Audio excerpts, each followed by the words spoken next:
6 months ago, my apartment burned down at 3 in the morning. The real shock was not the flames, but my parents telling me it was not their problem. A week later, the insurance company showed me a document with a signature that looked like mine, but I never wrote it. Then a fire investigator asked the one question that made my heart drop. Who had access to your apartment the week before the fire? My name is Monroe Lawrence. I am 31 years old, and until 6 months ago, I believed that if you followed the rules, paid your taxes, and locked your deadbolt, the world would leave you alone. I lived in a one-bedroom apartment on the 14th floor of a building called the Meridian. It was the kind of place that marketed itself on safety and serenity. We had a doorman, a fob key elevator, and neighbors who nodded politely but never asked about your day. It was a fortress of solitude I had built for myself, a sanctuary filled with 7 years of carefully curated life.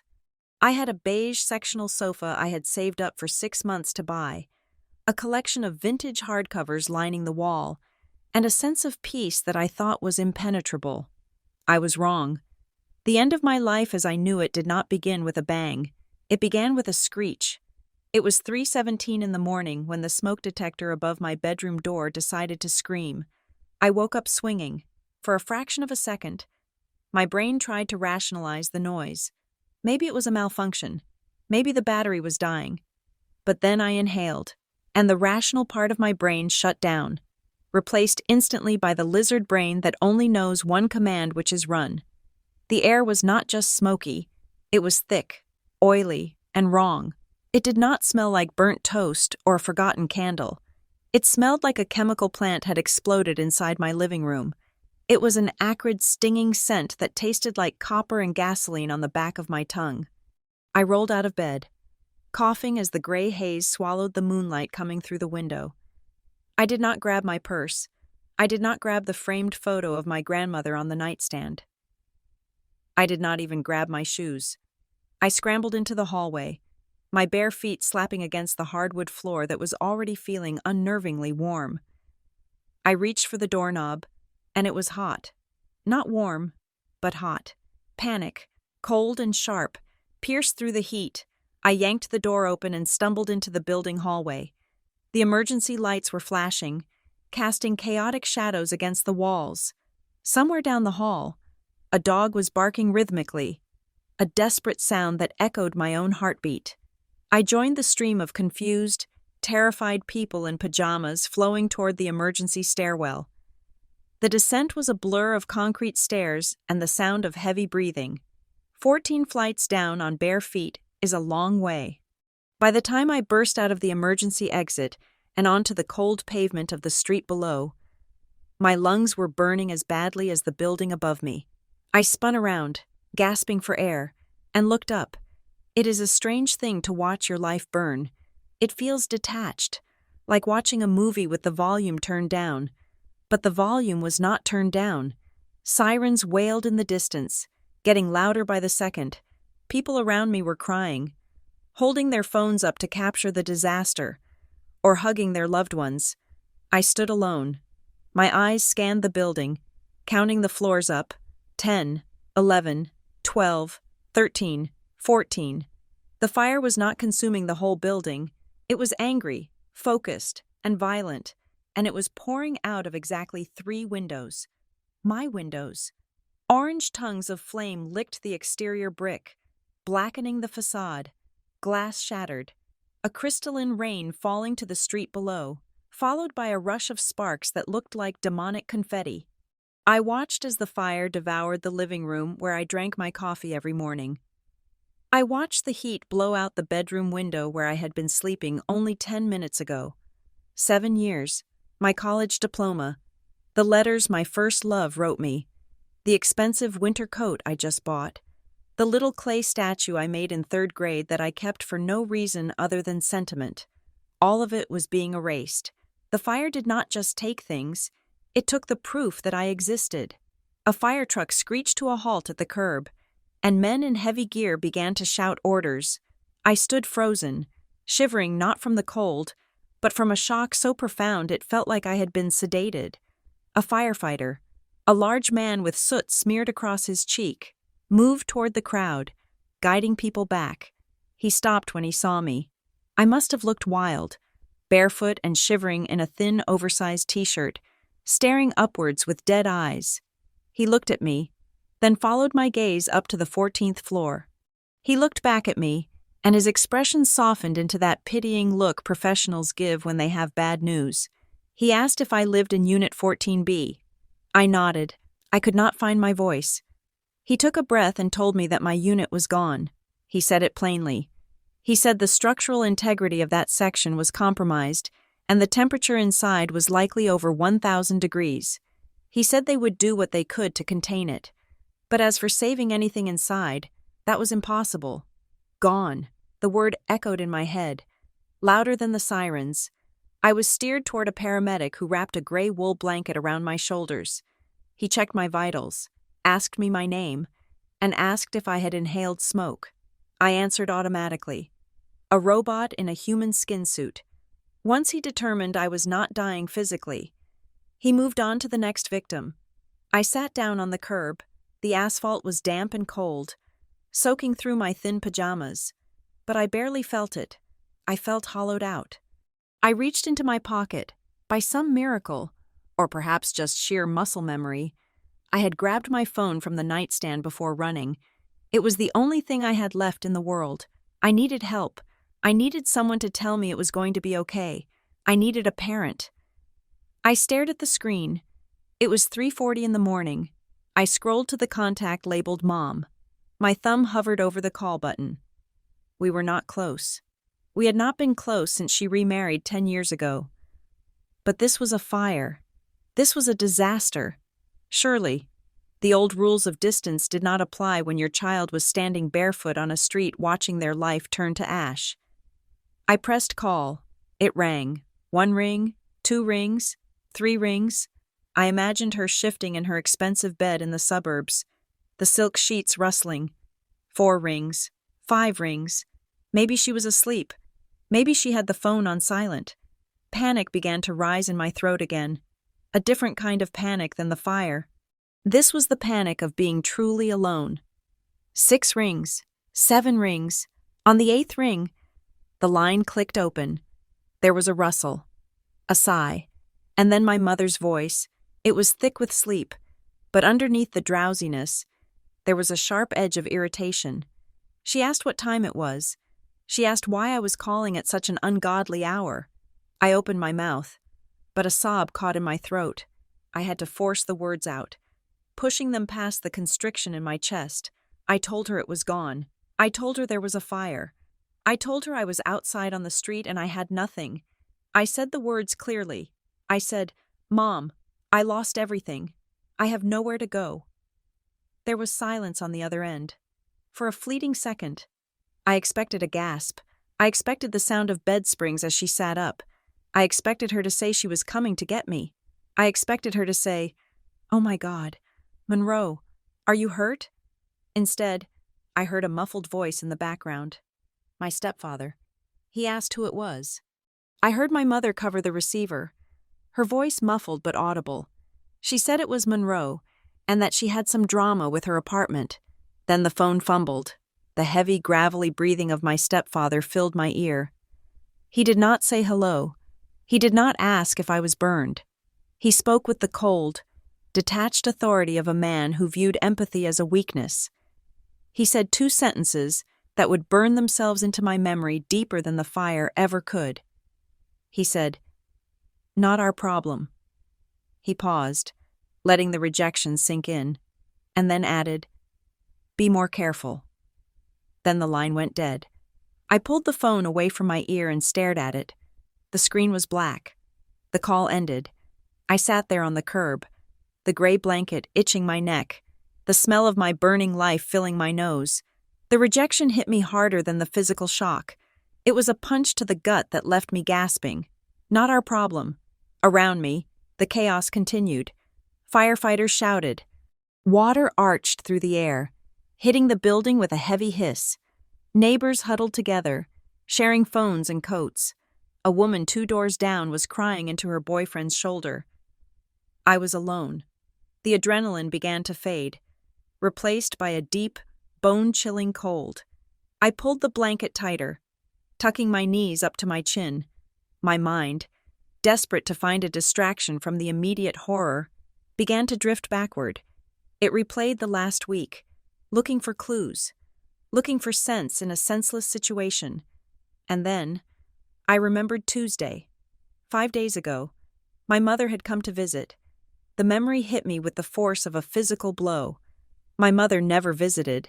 In the 2 years since I had moved into the Meridian, she had never once set foot in my apartment. She claimed the city traffic gave her migraines. She claimed parking was a nightmare. She always insisted I come to them in the suburbs for the holidays, where I could be monitored and judged in their territory. But this past Tuesday, she had called. She said she was in the neighborhood for a brunch with a friend and wanted to drop by. She said she wanted to see how I was living. I had been surprised, even touched. I had rushed home from work early to tidy up. I bought fresh flowers. I wanted her to be proud. I wanted her to see that I was doing well, that I was independent and stable. She had arrived wearing a trench coat and sunglasses, carrying a large black tote bag. She had seemed jittery, her eyes darting around the lobby as I buzzed her in. When she came into the apartment, she did not hug me. She walked straight past me, her heels clicking sharply on the floor. She did not look at the view. She did not look at the bookshelves I was so proud of. She looked at the ceiling. She looked at the vents. She walked into the kitchen and ran her hand along the counter, checking the stove. She asked if the gas line had been inspected recently. I thought it was just her usual critical nature, looking for flaws in my housekeeping. She asked to use the bathroom. She was in there for a long time, nearly 20 minutes. I remembered sitting on the sofa, waiting, wondering if she was sick. When she came out, she looked flushed, her movements quick and jerky. She had declined tea. She had declined water. She stood in the middle of the living room, gripping that black tote bag tightly against her side. She looked at the window, the same window where the fire had just started, and she had a strange expression on her face. It was not a smile, but it was not a frown either. It was a look of calculation, like she was measuring the space, like she was estimating the volume of the room. She had left 5 minutes later, claiming she was running late. She hugged me then, a stiff, one-armed embrace that felt more like she was pushing me away than pulling me close. I sat on the curb, the sirens wailing in my ears, and felt a new kind of heat rising inside me. It was not fear, it was not grief, it was suspicion. The fire investigator had not arrived yet. The insurance company had not called yet. I did not know about the signature, or the beneficiary change, or the policy that was worth enough to pay off a lifetime of gambling debts. I did not know any of that yet. All I knew was that my apartment had just incinerated itself at 3 a.m, starting from the exact spot my mother had stared at so intently. All I knew was that when I called her, begging for help, she and her husband had cut me off with a cruelty that felt rehearsed. I looked up at the black smoke billowing into the night sky, blocking out the stars. I pulled the rough wool of the blanket up over my head, hiding from the world. But I could not hide from the question that was now screaming in my mind louder than the fire alarm. Why did she come to visit me this week, of all weeks? Why did she come just days before the world ended? The guest room in Caleb Stone's apartment was aggressively beige. It was a neutral zone that felt less like a home and more like a holding cell for people whose lives had recently imploded. Caleb was a senior data analyst at my firm, a man who spoke in spreadsheets and wore charcoal sweaters 365 days a year. We were work friends, the kind who exchanged grimaces during budget meetings and occasionally shared a silent elevator ride. He was not the person I would have chosen to save me, but when I was standing on the sidewalk shivering in a blanket while the firefighters coiled their hoses, he was the only person who answered his phone on the second ring. He did not ask questions. He did not offer platitudes. He simply drove to the scene, picked me up, and put me in his guest room with a stack of oversized t-shirts and a new toothbrush still in its packaging. For the first 48 hours, I existed in a state of fugue. I slept in jagged 20-minute bursts, waking up with my heart hammering against my ribs. convinced I could smell smoke, but it was just the smell of Caleb's coffee brewing in the kitchen. He treated me like a stray cat that needed space. He would knock on the door frame, leave a mug of black coffee on the nightstand, and retreat. He understood that I was not ready to talk, primarily because I did not have the vocabulary to describe the hollowness inside me. Survival became a logistical nightmare. I had walked out of my apartment with nothing but the pajamas I was wearing and my cell phone. My wallet, my passport, my birth certificate, and my laptop were all ash. I had to navigate the bureaucracy of disaster recovery. I spent hours on the phone with the Red Cross, with my bank, and with the credit card companies. I had to cancel cards I did not have and order replacements to an address that was not mine. I felt like a ghost haunting Caleb's apartment. I moved silently from the bedroom to the bathroom. I borrowed his laptop to check my email. Scrolling through the condolences from coworkers who had heard the news, I deleted them all without reading. I did not want pity. I wanted answers. By the fourth day, the numbness began to wear off, replaced by a dull, aching anxiety about money. I had a savings account, but it was modest. I needed to sort out the insurance. I had a comprehensive renter's insurance policy with a company called Fortress General. I had been diligent about it, paying my premiums on the first of every month for 7 years. I had coverage for personal property, loss of use, and temporary housing. It was the one safety net I had woven for myself. I sat at Caleb's kitchen table on Wednesday morning. The sun was streaming in, too bright and too cheerful for my mood. I dialed the toll-free number for Fortress General. The automated system was a labyrinth of voice prompts. I spent 40 minutes listening to a synthesized jazz loop that sounded like it was being played underwater. Finally, a human voice cut through the static. The representative introduced herself as Brenda. She sounded tired, the kind of voice that had already explained deductibles to 50 angry people that morning. I gave her my name and my date of birth. I explained that I did not have my policy number because the physical copy had burned up with the rest of my life. Brenda typed in the background. I could hear the rhythmic clicking of her keyboard. She asked for my previous address to verify my identity. I gave it to her. Then the clicking stopped. There was a silence on the line that lasted too long. It was not the silence of someone reading. It was the silence of someone who had seen something they did not expect. I asked her if she found the policy. Brenda cleared her throat. The boredom in her voice was gone, replaced by a guarded, professional stiffness. She asked me to verify my social security number again. I did. She asked me a strange question. She asked if I was the primary policyholder. I told her yes. I told her I was the only person living in the apartment. I told her I had opened the policy 7 years ago when I moved in. Brenda hummed a non-committal sound.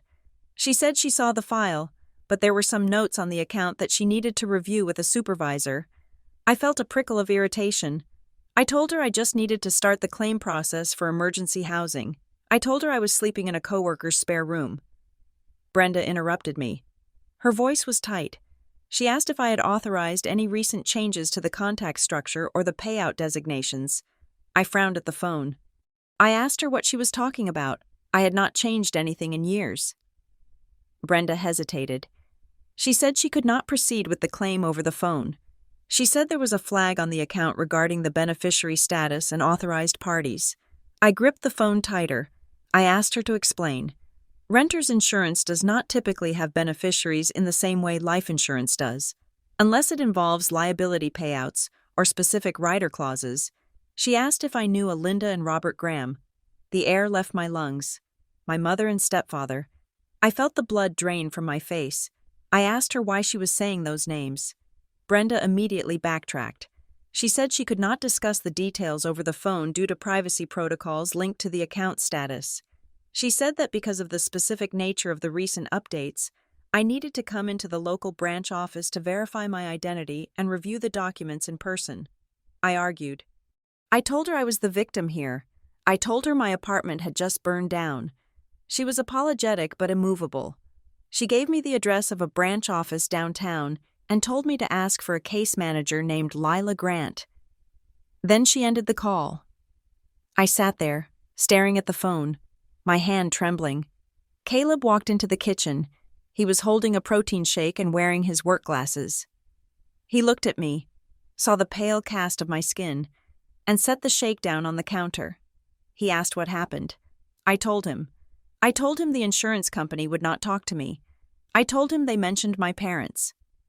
Caleb pulled out a chair and sat opposite me. He analyzed the situation with the same cold logic he applied to data sets. He asked why my parents would be on my renter's insurance. I told him they should not be. I told him they had nothing to do with my lease or my bills. Caleb frowned. He said that beneficiary designations on property insurance were unusual. He said that usually, the check goes to the policyholder to replace their stuff. He said that for a third party to be involved, there would have to be a specific assignment of benefits or a clause redirecting the payout. He looked at me over the rim of his glasses. He said it sounded wrong. He said it sounded like someone had gone into the back end of my life and rewired the circuits. That night, I did not sleep at all. The guest room felt smaller. The shadows in the corner looked like crouching figures. I lay in the dark, staring at the ceiling fan, my mind racing. I kept hearing my stepfather's voice on the phone. Not our problem. Why would he say that if they were involved in my insurance? Or was that exactly why he said it? Because they knew the problem was about to become profitable for them? I felt exposed. I felt like I was walking through a minefield without a map. Someone had been in my apartment. Someone had been in my paperwork. The image of my mother standing in my living room, clutching her black tote bag and staring at the vents, replayed in my mind on an endless loop. What had she been doing in the bathroom for 20 minutes? What had she been carrying in that bag? And now, the insurance. It felt coordinated. It felt like I was a character in a play, and everyone else had the script except me. I felt a paranoia that was physical, a crawling sensation on my skin.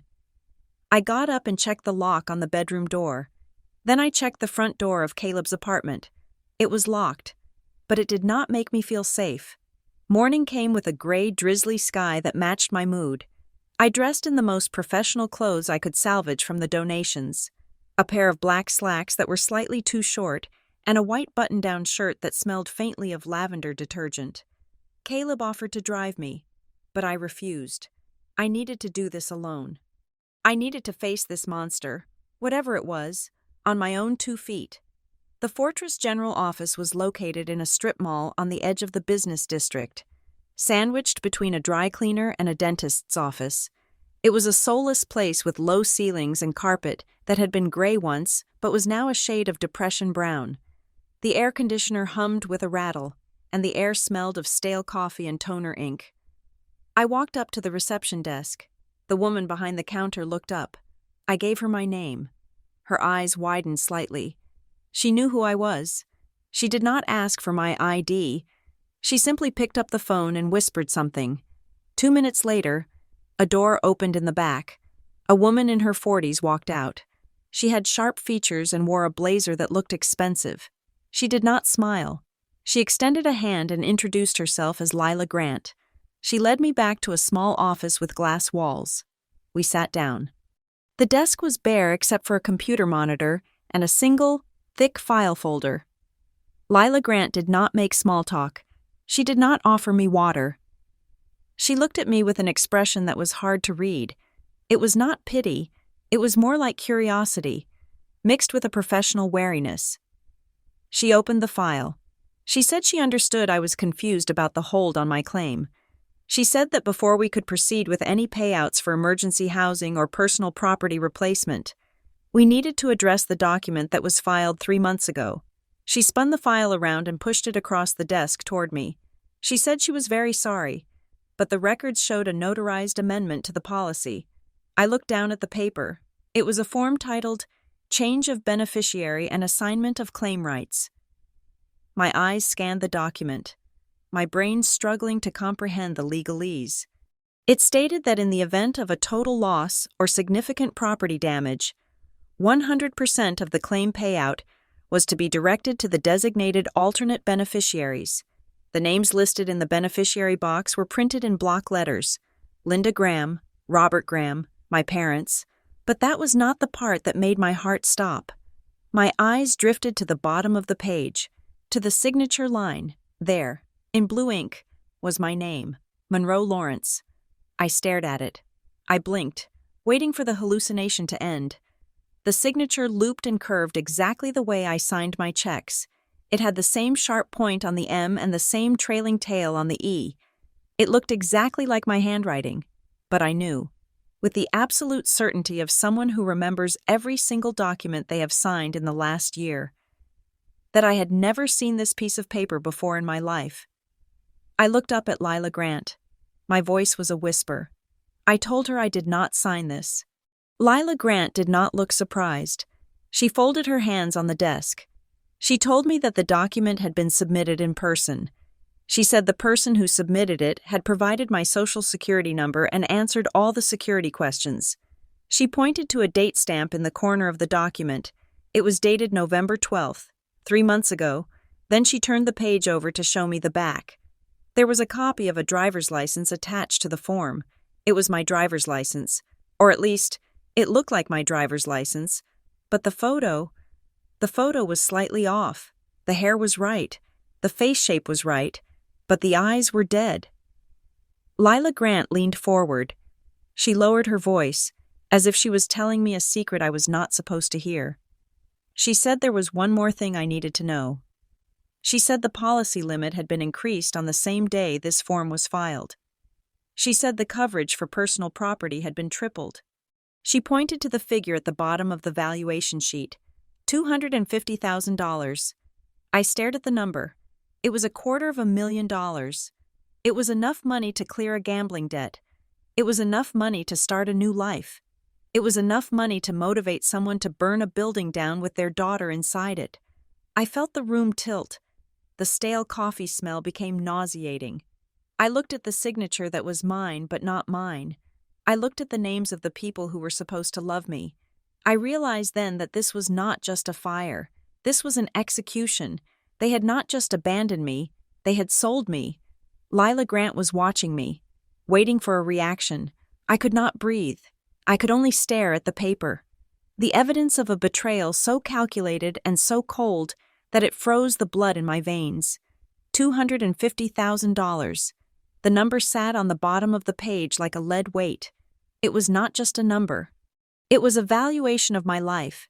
It was the price tag my parents had placed on my existence, or rather, the erasure of it. I sat in the uncomfortable chair in Lila Grant's office, the fluorescent lights humming overhead, creating a low-frequency buzz that seemed to vibrate inside my skull. I stared at the document. The names Linda Graham and Robert Graham were typed in bold, sans serif font. They looked official. They looked permanent. Beside their names was the designation that made the air in the room feel suddenly too thin to breathe. 100%. They were not listed as emergency contacts. They were not listed as secondary beneficiaries in case of my death. They were listed as the sole recipients of the claim payout.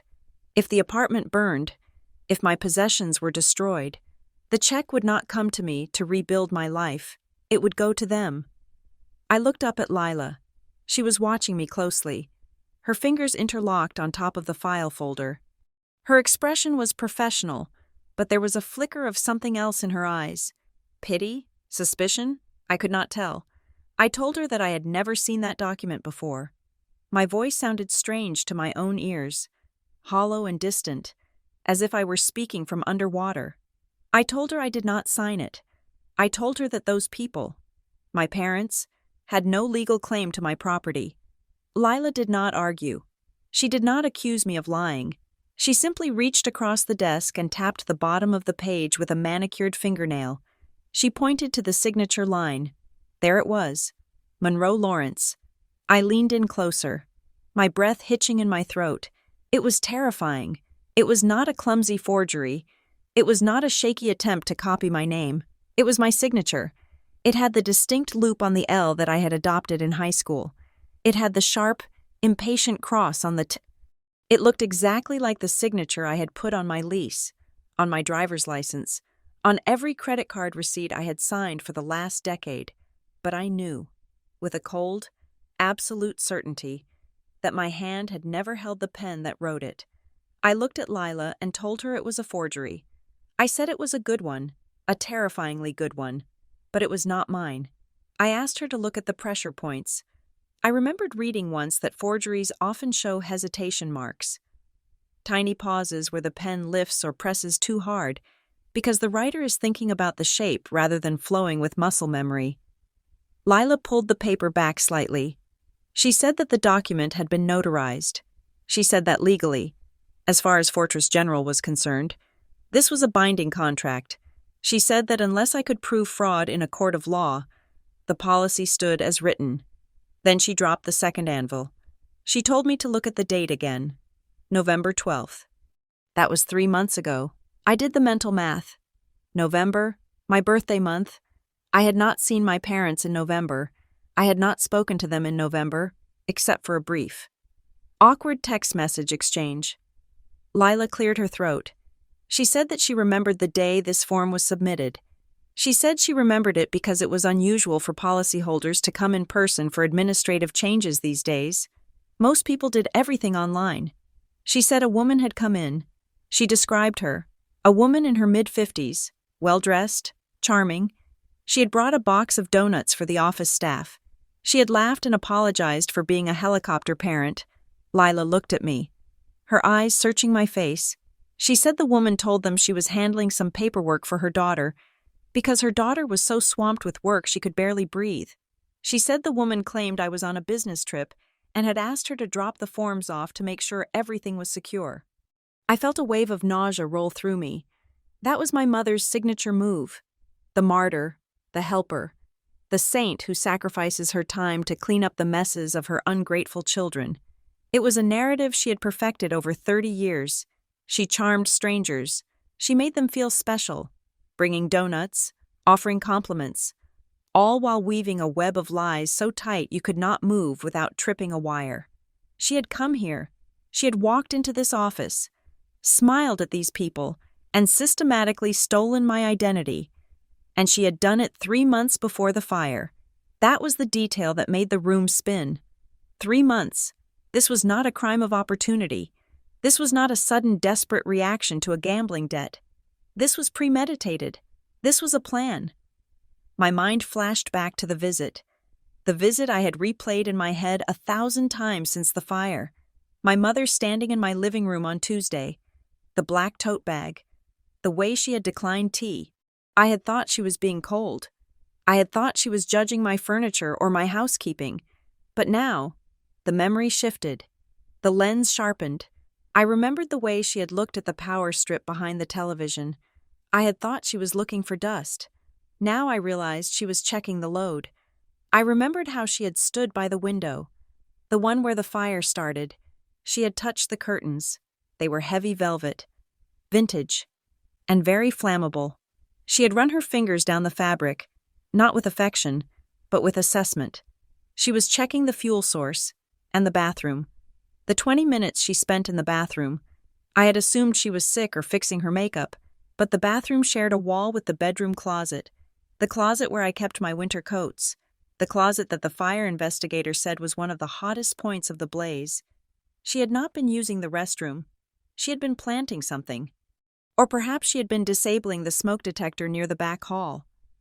I realized with a sick jolt that I did not recall hearing the hallway detector go off. Only the one in the bedroom. I looked at Lila Grant. I felt like I was made of glass. I felt like she could see the horror churning inside my stomach. I asked her what happened next. I asked her if they had already cut the check. Lila shook her head. She said that due to the size of the claim and the nature of the fire, the payout was pending an investigation. She said that standard protocol required a report from the fire marshal before funds could be released. She paused, then added quietly that there was one other thing. She said that when the woman, my mother, had submitted the forms, she had made a specific request. She had asked if the policy covered accidental negligence. She had asked hypothetically what would happen if a candle was left burning or a hair straightener was left on. Lila said it had seemed like a normal motherly worry at the time. Now, it seemed like a rehearsal. I stood up. I could not sit in that chair anymore. The walls were closing in. I felt a desperate need to get out. to breathe air that did not smell of betrayal and toner. I told Lila I needed a copy of that document.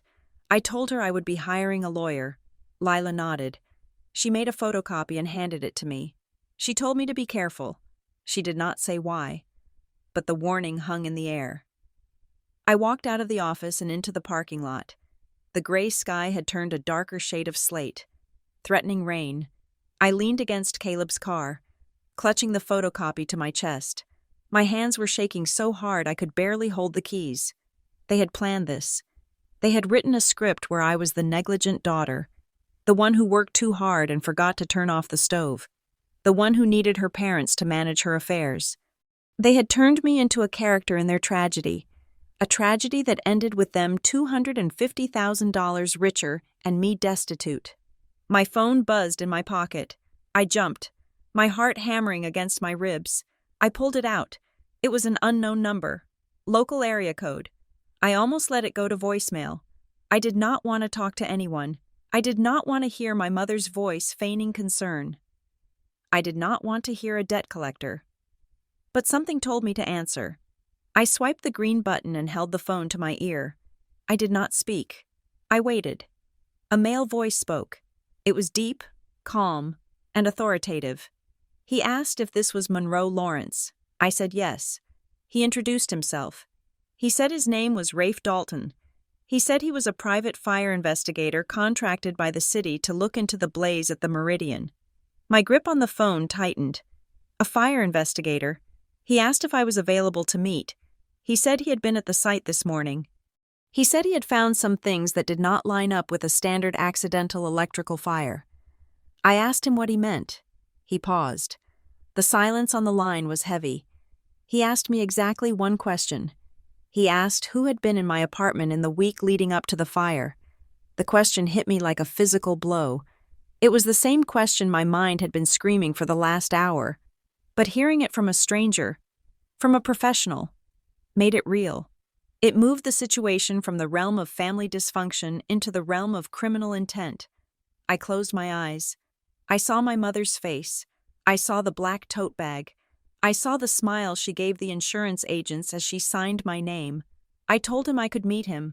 I told him I had a lot to say.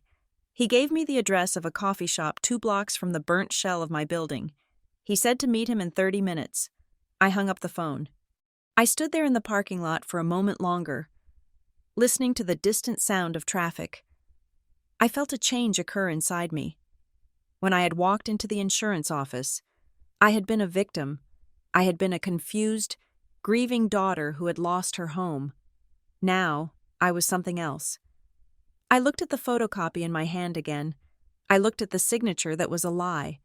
If they had written a script where I was the crazy, irresponsible daughter, then they had made a fatal error. They had assumed I would play my part. They had assumed I would crumble under the weight of the loss and the gaslighting. They had assumed I would accept their narrative because I had always accepted their narratives. But they had forgotten one thing. The fire had taken my things, but it had not taken my mind. I got into the car and started the engine. I was not going to run. I was not going to hide. I was going to meet Rafe Dalton. I was going to hand over every piece of information I had. I reversed out of the parking spot. The sadness was gone. The shock was fading. In its place was a cold, hard clarity. They wanted to burn me down? Fine, but they should have made sure I was dead before they tried to cash the check, because now I was not just a witness, I was the evidence, and I was going to tear their script into 1,000 pieces. The coffee shop Rafe Dalton chose was called The Grind. It was located on 4th Street, a neutral zone between the burnt skeleton of the Meridian and the pristine as sterile world of the insurance district. It was the kind of place that smelled of roasted beans and damp coats, filled with college students typing furiously on laptops and business people conducting hushed meetings. It was anonymous. It was safe. I arrived 10 minutes early, but Rafe Dalton was already there. He was sitting at a small table in the back corner, his back against the wall, giving him a clear view of the entrance. He did not look like a police officer, but he had the distinct, weary alertness of someone who spent his life looking for things people tried to hide. He was older than I expected. perhaps in his late 50s, with salt and pepper hair cut close to his scalp and deep lines etched around his eyes. He wore a heavy canvas jacket that looked like it had seen its share of soot and rain. I bought a black coffee I knew I would not drink and walked over to his table. He stood up as I approached, a polite, old-fashioned gesture that felt jarringly normal in the midst of my collapsing life.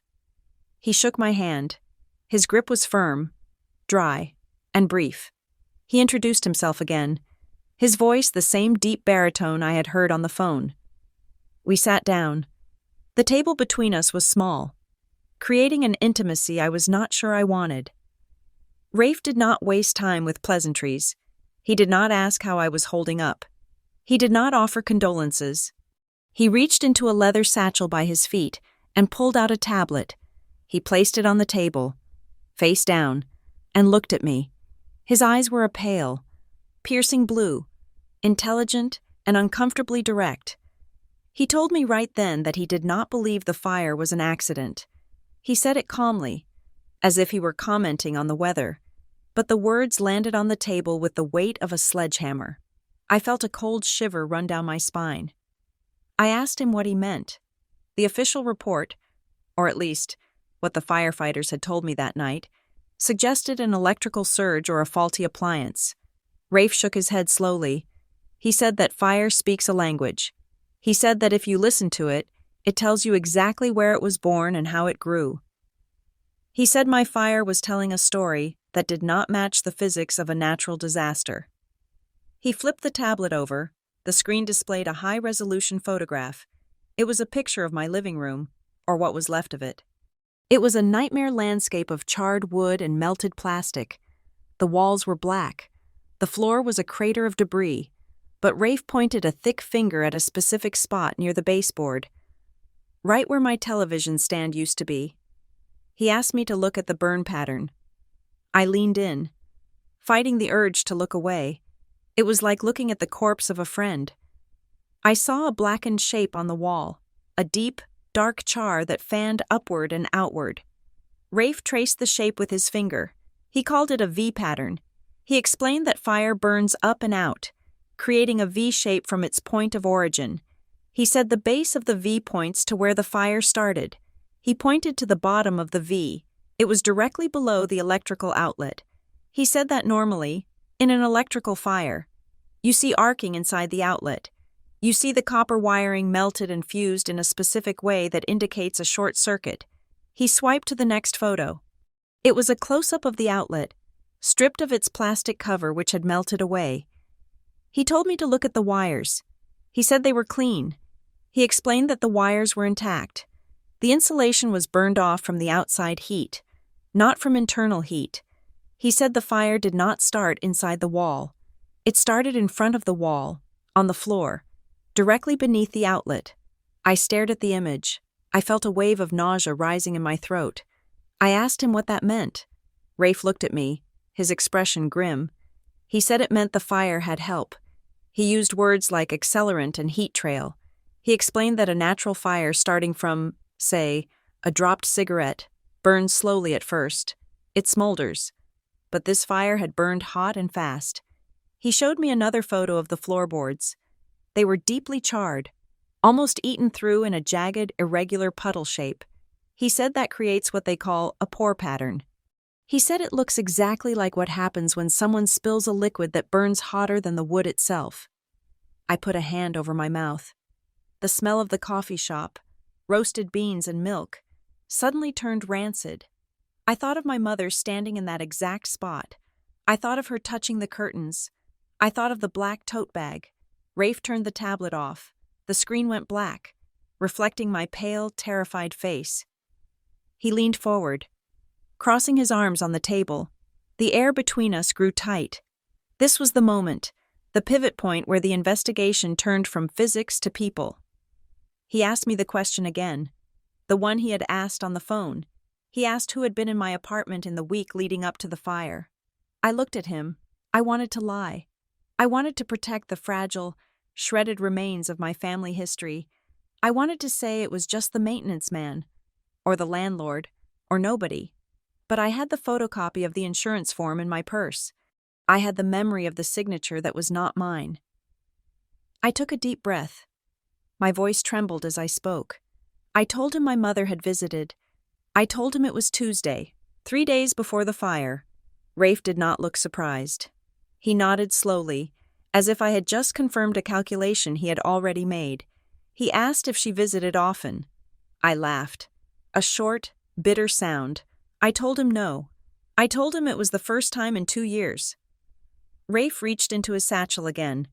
This time, he pulled out a folded piece of paper. He unfolded it and smoothed it out on the table. It was a spreadsheet, dense with data points and timestamps. He told me that the Meridian, like most modern high-rises, used a fob key system for the main entrance and the elevators. He said that every time a key is used, it logs a digital footprint. He said he had pulled the logs for the entire week preceding the incident. He ran his finger down the list. He said there were only 2 entries for my unit code. One was my key fob, used daily at 6 in the morning and 6 in the evening, consistent with my work schedule. The other entry was on Tuesday at 10:45 in the morning. He looked up at me. He asked if I had buzzed her in. I nodded. I told him she called from the lobby, and I unlocked the door from my phone. Rafe pointed to the log. He said the system showed the guest code was authorized. But then he pointed to another column, the exit log. He said the cameras in the lobby verified the exit. He said he had pulled the footage. He described the woman, 50-something, blonde hair, expensive coat, carrying a large bag. I closed my eyes. It was her. There was no denying it. Rafe lowered his voice. It was soft, almost gentle, but the words were lethal. He said that in his experience, fires like this are rarely random. He said they are transactions. Someone buys a result with a match. He said that right now, looking at the physics of the fire and the timeline of access, all roads led to that Tuesday visit. He asked me if she had access to the power strip. He asked if she was left alone in the room. I told him about the bathroom break. I told him about the 20 minutes she spent in there. I told him the bathroom shared a wall with the living room corner where the fire started. Rafe nodded. He said 20 minutes was a long time. He said it was enough time to set a timer. It was enough time to place a slow-acting incendiary device, or simply to weaken a connection so that it would spark later. I felt like the floor of the coffee shop was dissolving. My mother, my own mother. Rafe watched me process this. He knew I needed to get there on my own. He could present the facts, but I had to accept the truth. Then he made a suggestion. It was not really a suggestion. It was a challenge. He told me to call her. He told me to call her right now, while he was sitting there. He told me to tell her I was with a fire investigator. He told me to watch how she reacted. He said that an innocent mother hears the word investigator and thinks, "Thank God, they are going to find out what happened." He said a guilty mother hears the word investigator and hears, "The police are coming." My hands were shaking so badly I could barely unlock my phone. I stared at the contact, Mom, the woman who had taught me to tie my shoes, the woman who had packed my lunchboxes. I pressed the call button. Rafe sat perfectly still, his eyes locked on my face. The phone rang. 1 ring, 2 rings. She answered on the 3rd ring. Her voice was bright, almost musical. She asked how I was doing. She called me sweetie. It was a performance. I could hear the falseness in it now, a sugary coating over a rotten core. I forced my voice to be steady. I gripped the phone tight. I told her I was okay. I told her I was just overwhelmed with the paperwork. She made a sympathetic noise. She said she could imagine. She told me not to worry about anything, just to rest. Then I dropped the stone. I told her that I was currently sitting with a private fire investigator named Rafe Dalton. I said his name clearly. Rafe Dalton. There was a silence on the other end of the line. It was immediate and absolute. The background noise of her house, the television, the hum of life, seemed to vanish. Then, her voice changed. The sweetness evaporated. The musical lilt was gone. In its place was a sharp, brittle tone that I recognized from my childhood.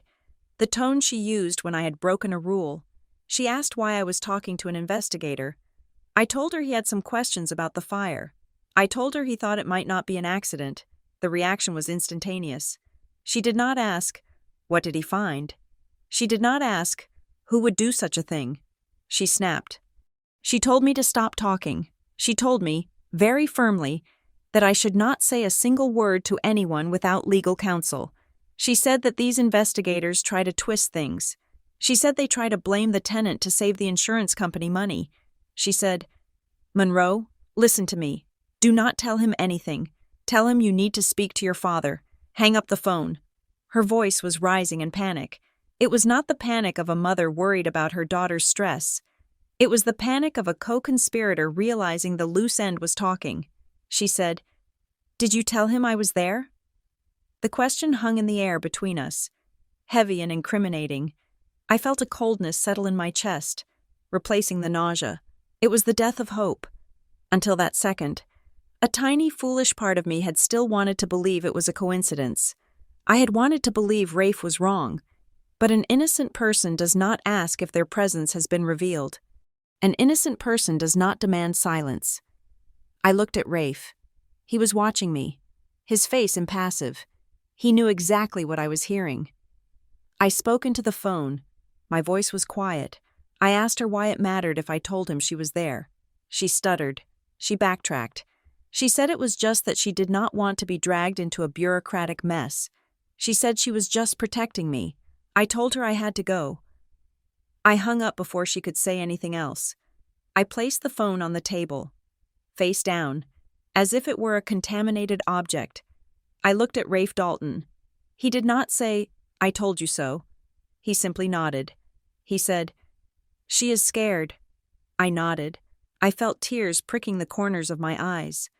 But they were not tears of sadness. They were tears of rage. I told him she told me to get a lawyer. I told him she asked if I had mentioned her name. Rafe took a sip of his coffee. He said that was good. He said fear makes people make mistakes. He said she was going to start scrambling now.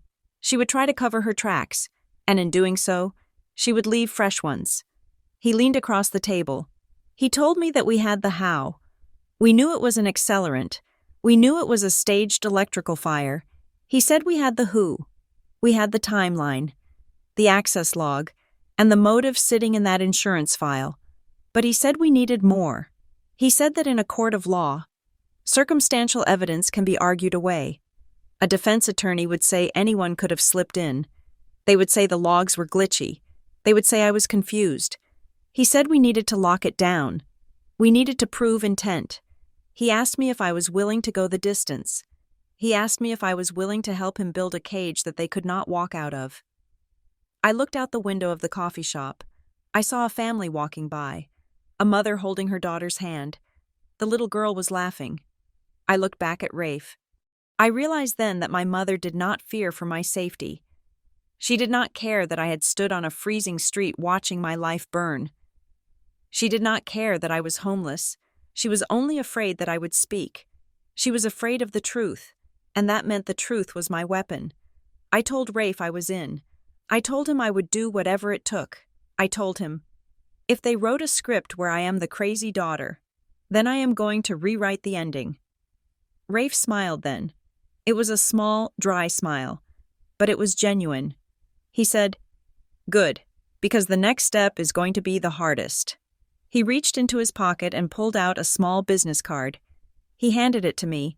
He said we were going to need to retrieve the footage from the hallway cameras. He said he had a contact, but as the tenant. I had the right to request it officially. He said we needed to see exactly what she did when she walked out that door. I took the card. I felt a strange sense of calm. The confusion was gone. The ambiguity was gone. I was in a war now. It was a war I had not started, a war I had not wanted, but it was a war I was going to finish. I picked up my cold coffee and took a sip. It was bitter, but it woke me up. I looked at Rafe and told him to tell me what to do next. The sun had not even fully risen when the assault began. It did not start with smoke or fire this time. It started with a vibration. My phone, resting on the nightstand of Caleb's guest room, began to buzz against the wood. It was a relentless, drilling sound that pulled me out of a fitful sleep. I rolled over and squinted at the screen. It was 7:30 in the morning on Thursday. The name on the display was Aunt Sarah. I stared at it.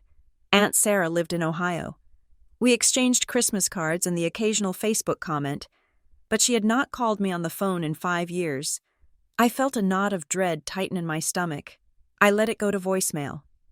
2 minutes later, the phone buzzed again. Uncle Ben. Then my cousin Jessica.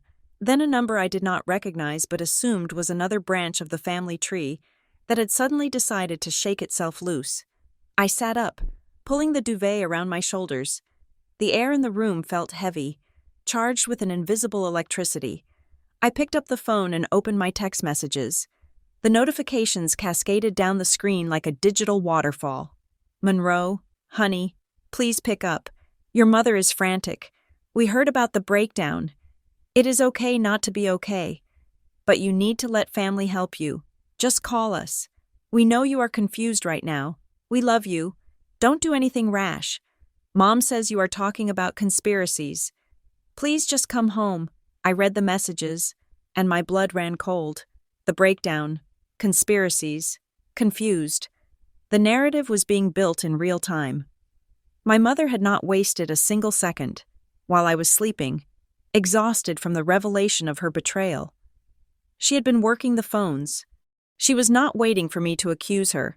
She was preempting the accusation by invalidating the accuser. She was painting a picture of a daughter who had cracked under the pressure of the fire. A daughter who was traumatized, unstable, and paranoid. If I told anyone now that she had burned my apartment, they would nod sympathetically and say, "Yes, Monroe, we know you think that. It is part of your trauma. It was brilliant. It was evil. And it was working." I walked into the kitchen. Caleb was already there, pouring coffee. He took one look at my face and put the pot down. He asked me what was wrong. I showed him the phone. I scrolled through the wall of concern that was actually a cage being constructed around me. Caleb read them silently. He adjusted his glasses. He said that this was a coordinated offensive. He said they were isolating me. I told him it was worse than isolation. I told him it was inoculation. They were injecting the family with a version of the truth so that the real truth would not take hold. Then, my phone pinged with a different sound, the sharp and sterile chime of an email notification. I felt a sudden, irrational fear. I opened the mail app. The sender was Northbridge Analytics, Human Resources. My heart hammered against my ribs. I worked in data analytics. We were a precise, logic-driven company. HR only emailed you if you were being fired or if someone had died. The subject line read, "Urgent. Fitness for duty assessment." I tapped the email open. The words swam before my eyes. "Dear Ms. Lawrence, we are writing to inform you that we have received a credible anonymous report regarding your current psychological stability. The report details erratic behavior, paranoid delusions, and potential substance misuse following the traumatic event regarding your residence.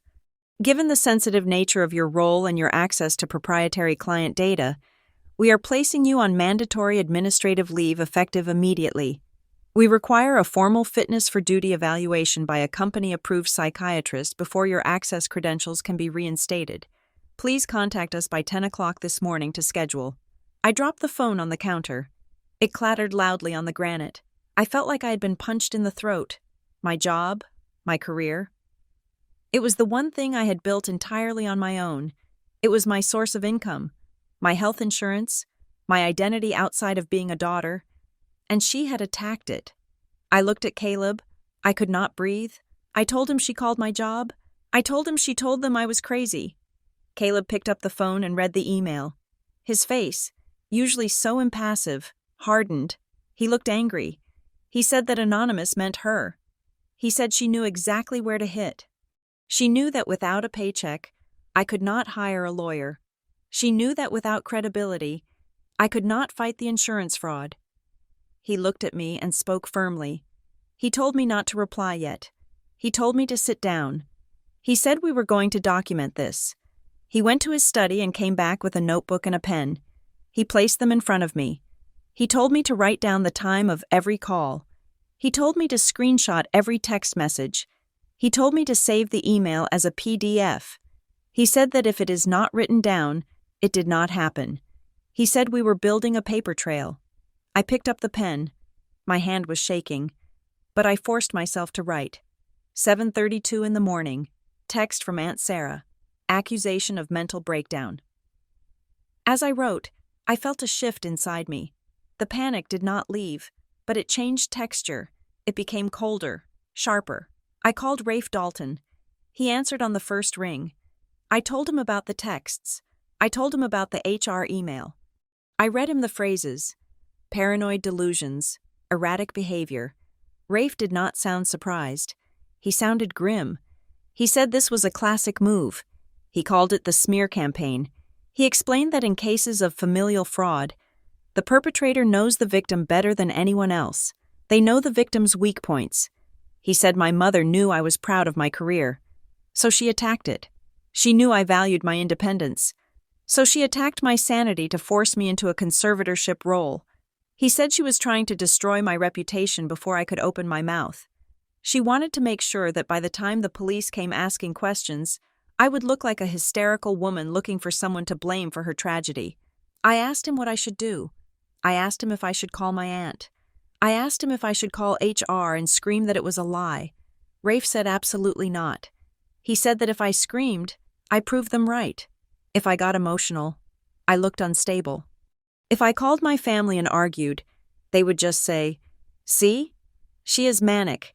He told me to go stone cold. He said, "Monroe, you are a ghost right now. You do not react. You do not defend. You collect." He said that every lie she told was evidence of consciousness of guilt. An innocent mother does not call her daughter's boss 3 days after a fire to get her suspended. An innocent mother comes to bring soup and blankets. The contrast was so stark, it made me want to vomit. I hung up with Rafe and looked at Caleb. The apartment was quiet, but it felt like a bunker under siege. I realized then that I was not just fighting for an insurance payout. I was fighting for my name. I was fighting for my right to be a person who was believed. I looked at the email from HR again. Northbridge Analytics. I had worked there for 5 years. I had never missed a deadline. I had never been late. And one phone call from a woman who claimed to love me had erased 5 years of trust. I sat at the table for a long time. I drank the coffee Caleb gave me, even though it was cold. I let the phone vibrate on the counter, ignoring the pleas and the accusations from people who shared my DNA. I thought about the timeline. Tuesday. Mom visits. Wednesday. Fire destroys apartment. Thursday.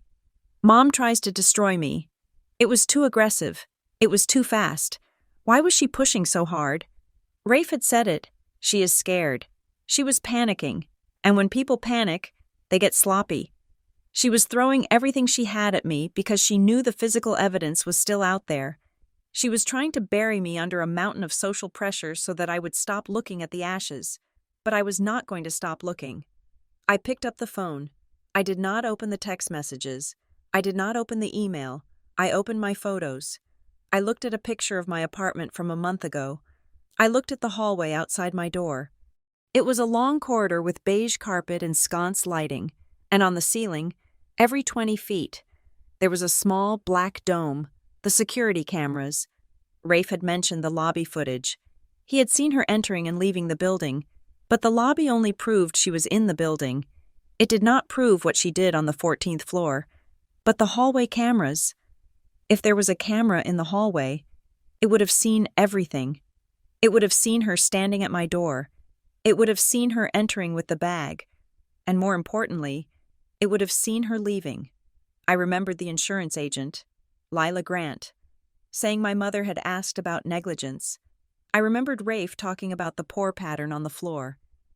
If she had carried something in, a canister, a device, a jug of chemical, she had to have done something with the container. She did not bring the bag out. The lobby footage showed she left empty-handed, so the accelerant was left inside. But what if she brought something else out? I closed my eyes, trying to visualize the hallway. I tried to walk through the memory of that Tuesday. I had unlocked the door. She had walked in, but before she walked in, she had paused. I remembered it now. She had stopped in the hallway, adjusting her coat. She had looked up. She had looked right at the smoke detector. No, not the smoke detector. She had looked at the camera. I sat up straight. My chair scraped loudly against the floor. She had looked at the camera. That meant she knew it was there.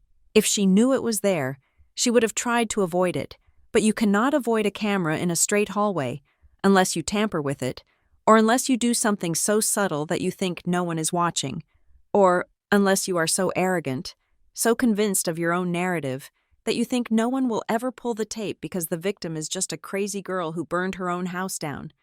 I grabbed my phone. I ignored the missed call from my grandmother. I ignored the text from my brother asking if I was on drugs. I typed a message to Rafe Dalton. My fingers flew across the screen. I think the building has cameras on the residential floors, not just the lobby. I remember seeing domes in the corridor. I sent it. Then I added another message. We need to start there. If she did anything to the door, or if she was holding anything when she stood in that hall. The building has it. I put the phone down. I felt a cold resolve settle over me.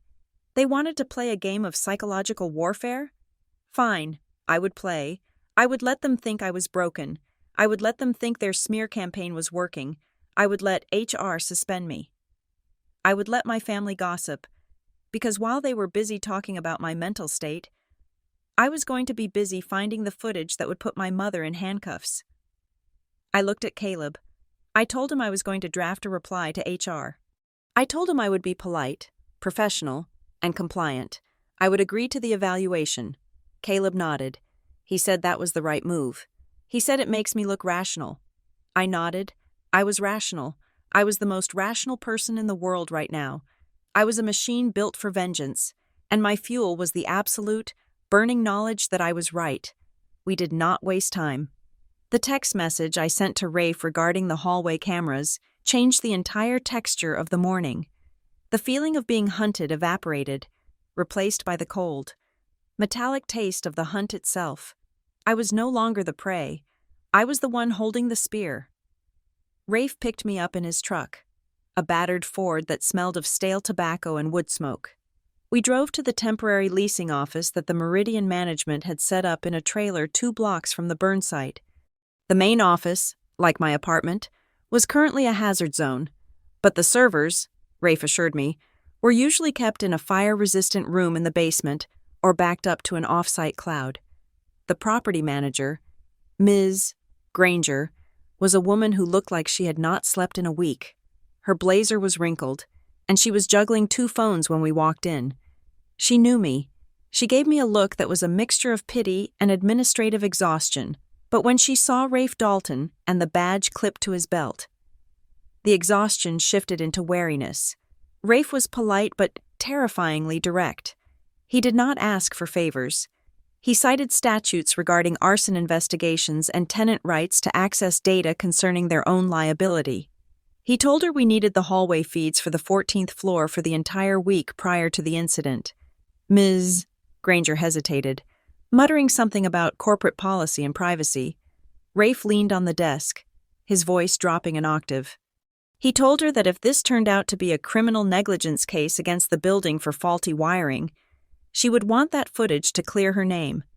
But if it was arson, withholding evidence made the building look complicit. She typed the password into her terminal faster than I could blink. We huddled around her monitor.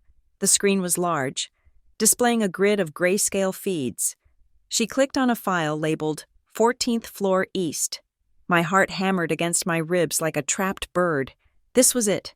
This was the truth that did not care about gaslighting or family loyalty. Ms. Granger scrolled the timeline back to Tuesday, November 12th, 10:45 in the morning. The image was grainy, but clear enough. The long, empty corridor of the 14th floor stretched out in black and white. At 10:46, the elevator doors at the far end slid open. A figure stepped out. I stopped breathing, even in monochrome, even from a top-down angle. I knew that walk. It was a walk of performative confidence. It was my mother. She was wearing her trench coat, and on her right shoulder, she was carrying a bag. It was not just a purse. It was a large, structured black tote bag, the kind you use for a weekend trip, and the way it hung on her shoulder told a story. The strap was digging into the fabric of her coat. Her shoulder was dipped slightly to the right. Rafe pointed at the screen. He said to look at the weight. He said that bag was heavy. We watched as she walked to my door. She stopped. She adjusted her hair in the reflection of the brass number plate. Then she looked up. She looked directly at the camera lens.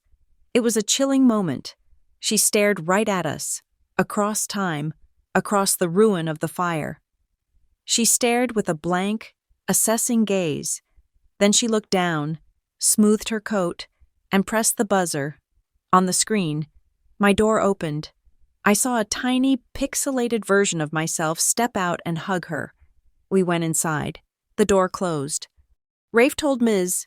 Granger to fast forward. The timestamp scrolled. 10:50, 11 o'clock, 11:15, at 11:17. The door opened again. My mother walked out. I followed her. We stood in the hallway for a moment. We hugged. I went back inside. She walked toward the elevator. I frowned. This matched my memory. She had visited. She had left. But Rafe did not look satisfied. He told Ms. Granger to keep playing. He told her not to stop. The elevator doors opened. My mother stepped in. The doors closed. Rafe told Ms. Granger to switch to the stairwell camera. Ms. Granger clicked another file. The service stairwell. It was a concrete shaft, dimly lit. At 11:18, the door from the 14th floor hallway opened. My mother stepped into the stairwell. She did not go down to the lobby. She did not leave the building. She stood there in the concrete silence of the stairwell. She checked her watch. She leaned against the wall and waited. I felt a cold horror seep into my bones. What was she doing? Rafe told Ms. Granger to switch back to the hallway feed and fast forward until I left for work. The timestamp spun. 11:30, 11:40, at 11:45. My door opened. I walked out. I was wearing my work coat, carrying my laptop bag. I locked the door.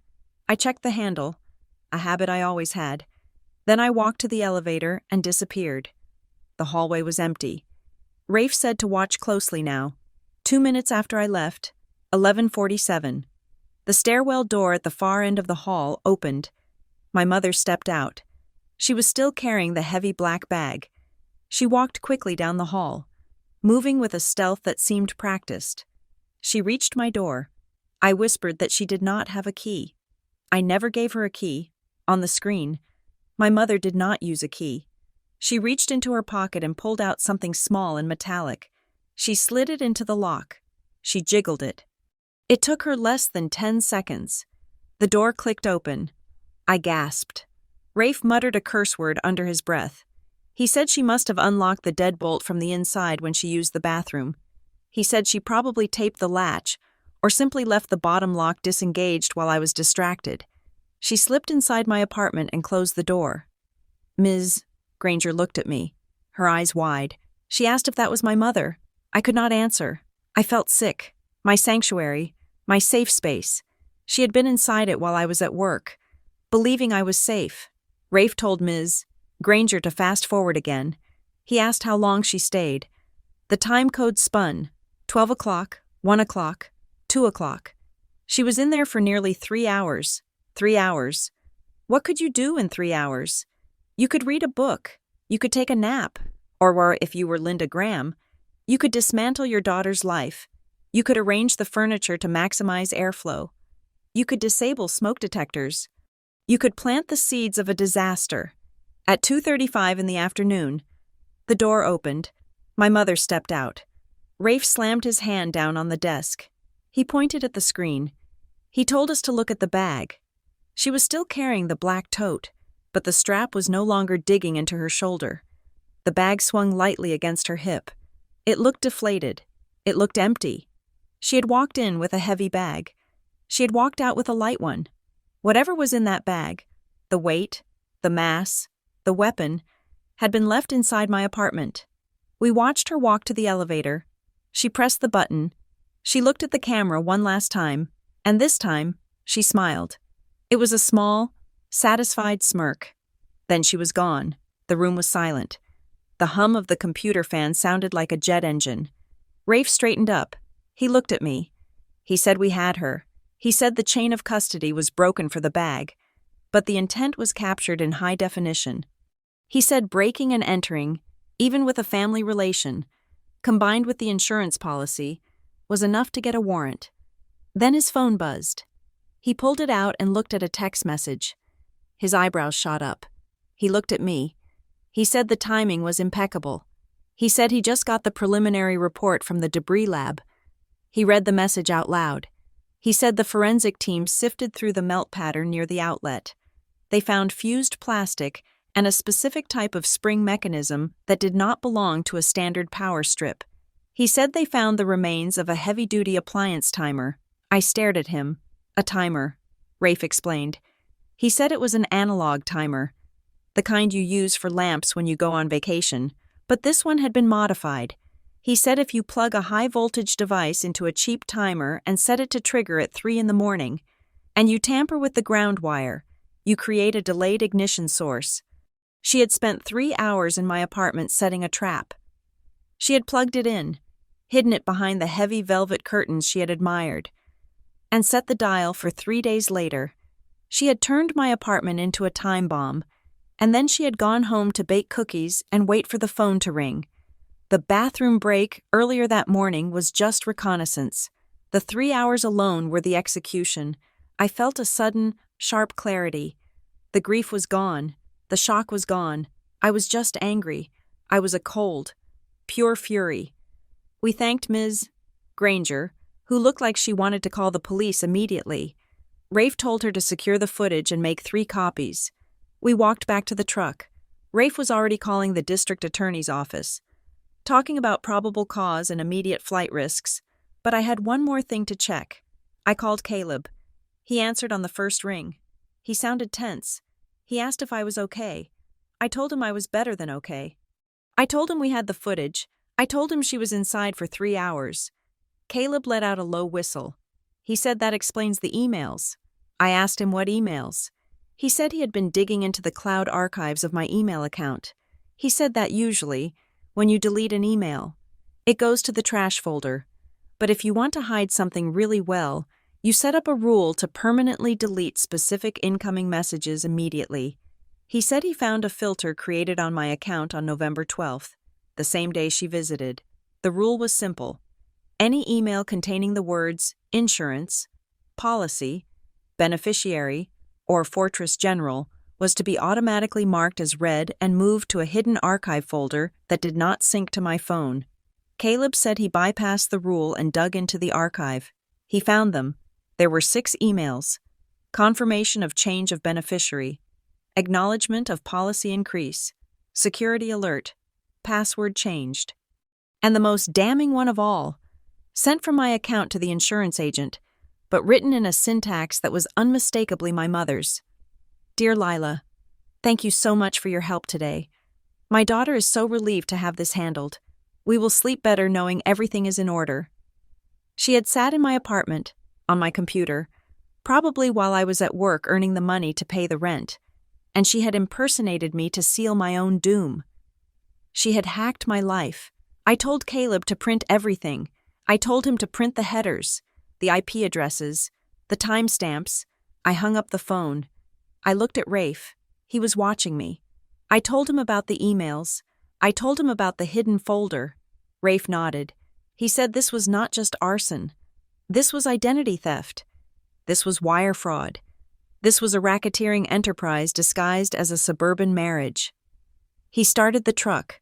The engine roared to life. He said we had enough. He said we had the video, the timer, the digital footprint, and the motive. He asked me if I was ready to drop the hammer. I looked at the burnt shell of the Meridian in the distance. I thought about the 7 years of memories that were gone. I thought about the way my mother had hugged me in the hallway, knowing she had just unlocked my door to destroy me. I looked at Rafe. I told him I did not just want to drop the hammer. I told him I wanted to be the one who swung it. I told him to drive me to the lawyer. It was time to stop playing defense. It was time to go to war. The law firm of Holt, Vance, and Sterling was located on the 42nd floor of a glass obelisk in the financial district, a building that looked down on the rest of the city with architectural disdain. I did not belong here. My clothes were still donations from Caleb's friends, and my hair was pulled back in a severe no-nonsense bun because I could not afford a haircut. But Rafe Dalton had insisted. He said that if you are going to war with a Hydra, you do not bring a knife, you bring Tessa Holt. Tessa Holt was not what I expected. I anticipated a loud, brash litigator, someone who sucked the air out of the room. Instead, Tessa was stillness personified. She was a woman of indeterminate age, with skin the color of deep mahogany and silver hair cut in a sharp, geometric bob. She wore a suit that probably cost more than my entire burnt wardrobe. And she did not offer me coffee. She did not offer me sympathy. She offered me a seat at a glass table and a silence that demanded to be filled with facts. I laid it all out. The fire, the video of my mother entering with the heavy bag and leaving with the light one, the timer residue, the insurance policy. Tessa listened without blinking. She took notes with a fountain pen, her movements precise and economic. When I finished, she did not say she was sorry about my house. She did not say my mother was a monster.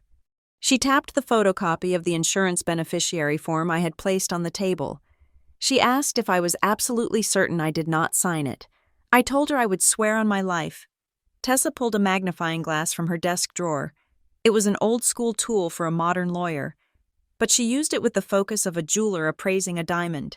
She leaned over the document, hovering inches above the signature line. She invited me to look. I peered through the glass. The blue ink of the signature, Monroe Lawrence, was magnified. Tessa pointed to the curve of the letter O. She pointed to the cross of the T. She explained that when a person signs their own name, it is a ballistic movement. It is muscle memory. The pen glides. The pressure is consistent. She told me to look at the top of the capital M. I saw it, a tiny microscopic blob of ink. A hesitation. Tessa said that is called a pen lift. She said the forger stopped there.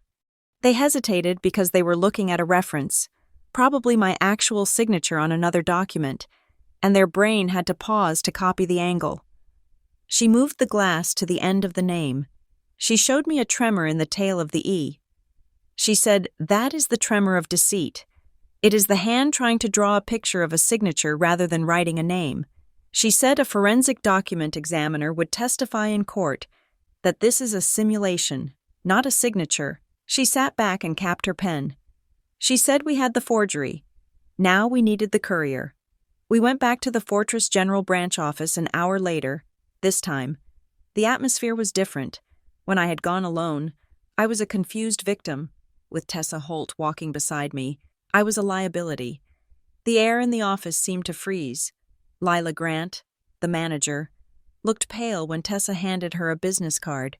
Tessa did not raise her voice.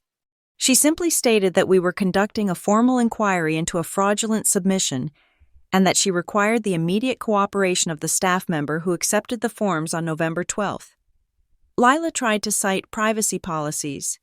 Tessa cited 3 different sections of the state insurance code that made Lila personally liable if she obstructed an investigation into criminal fraud.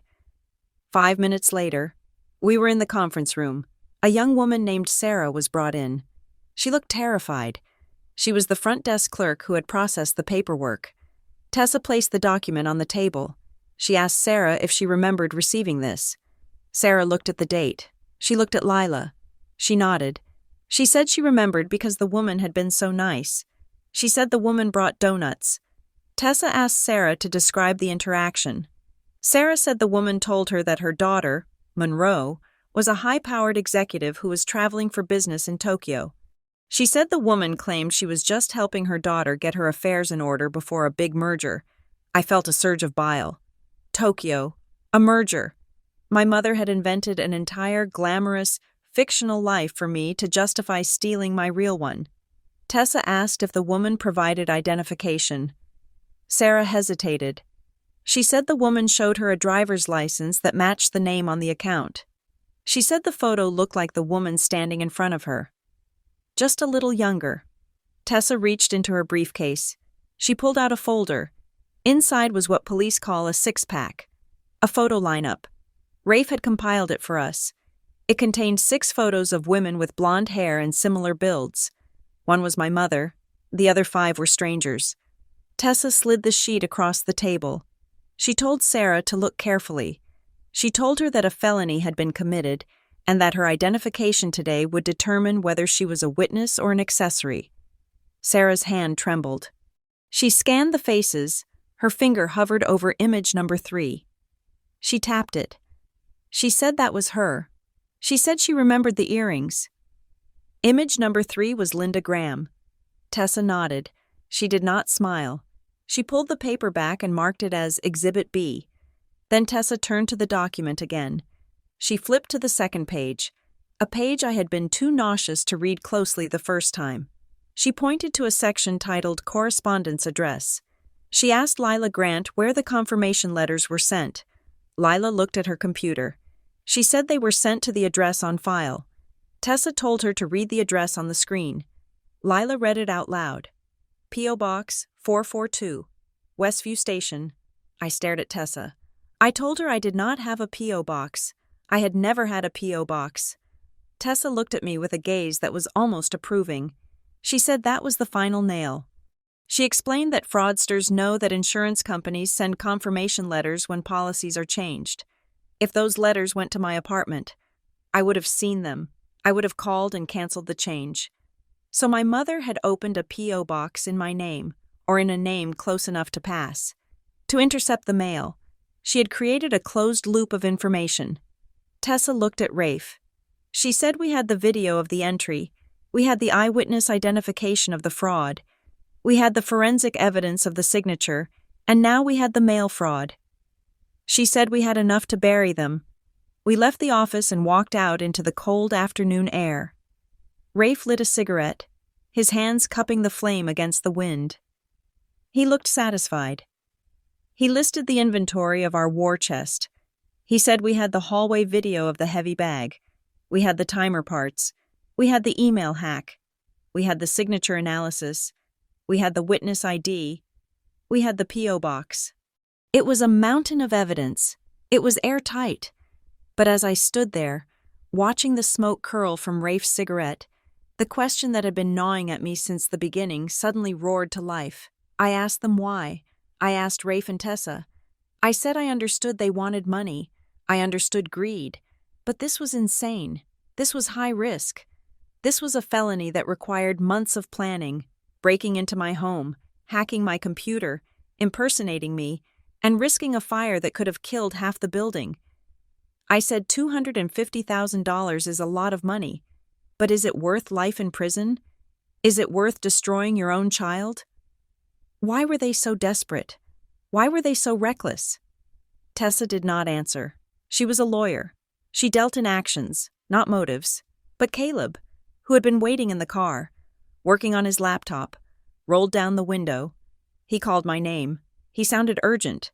We walked over to the car. Caleb turned his laptop screen toward us. It was a complex web of financial transactions, a spider web of red lines and numbers. Caleb said he had found the answer. He said he had been digging into public records and some less than public databases regarding my stepfather. Robert. He said Robert had not just been bad with money. He had not just made some poor stock choices. Caleb pointed to a series of transfers to an offshore entity based in the Cayman Islands.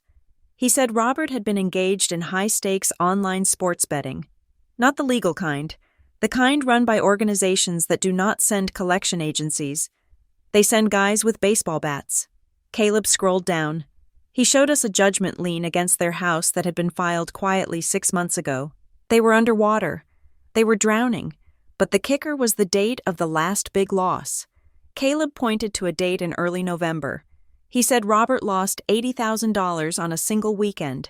He bet on a prize fight and lost. Caleb looked at me. He said the debt was not structured. It was immediate. He said the people holding that debt were likely threatening to take more than just the house. They were probably threatening physical harm. They needed a lump sum of cash, and they needed it fast. They could not sell the house because it was already leveraged to the hilt. They had no savings. I looked at the screen. I saw the desperation in the numbers. They did not burn my apartment because they hated me. They burned my apartment because I was the only asset they had left to liquidate. I was not a daughter to them. I was an insurance policy. I was a piggy bank that they had to smash open to save themselves. Rafe threw his cigarette on the ground and crushed it with his heel. He said that explains the sloppiness. He said that explains why they moved so fast. They were on a clock. He said that makes them dangerous. People who are scared of loan sharks do not act rationally. They act like trapped animals. Tessa adjusted her coat. Her face was hard. She said that motive completes the picture for the jury. She said it turns a confusing family drama into a clear narrative of financial desperation. She looked at me. She asked if I was ready for the next step. I asked what the next step was. She said we had the evidence. Now we needed to deliver the trap. She said we needed to get them in a room, on the record, denying everything, right before we dropped the sky on their heads. She said we needed a confession, or at least, a lie so big that it would shatter when we hit it with the truth. I looked at the three of them, Rafe, the hunter, Tessa, the blade, Caleb, the brain, and me, the bait. I realized what I had to do. I had to invite them in. I had to play the part of the confused, scared daughter one last time. I told them I knew how to get them in a room. I told them my mother had been begging to see me.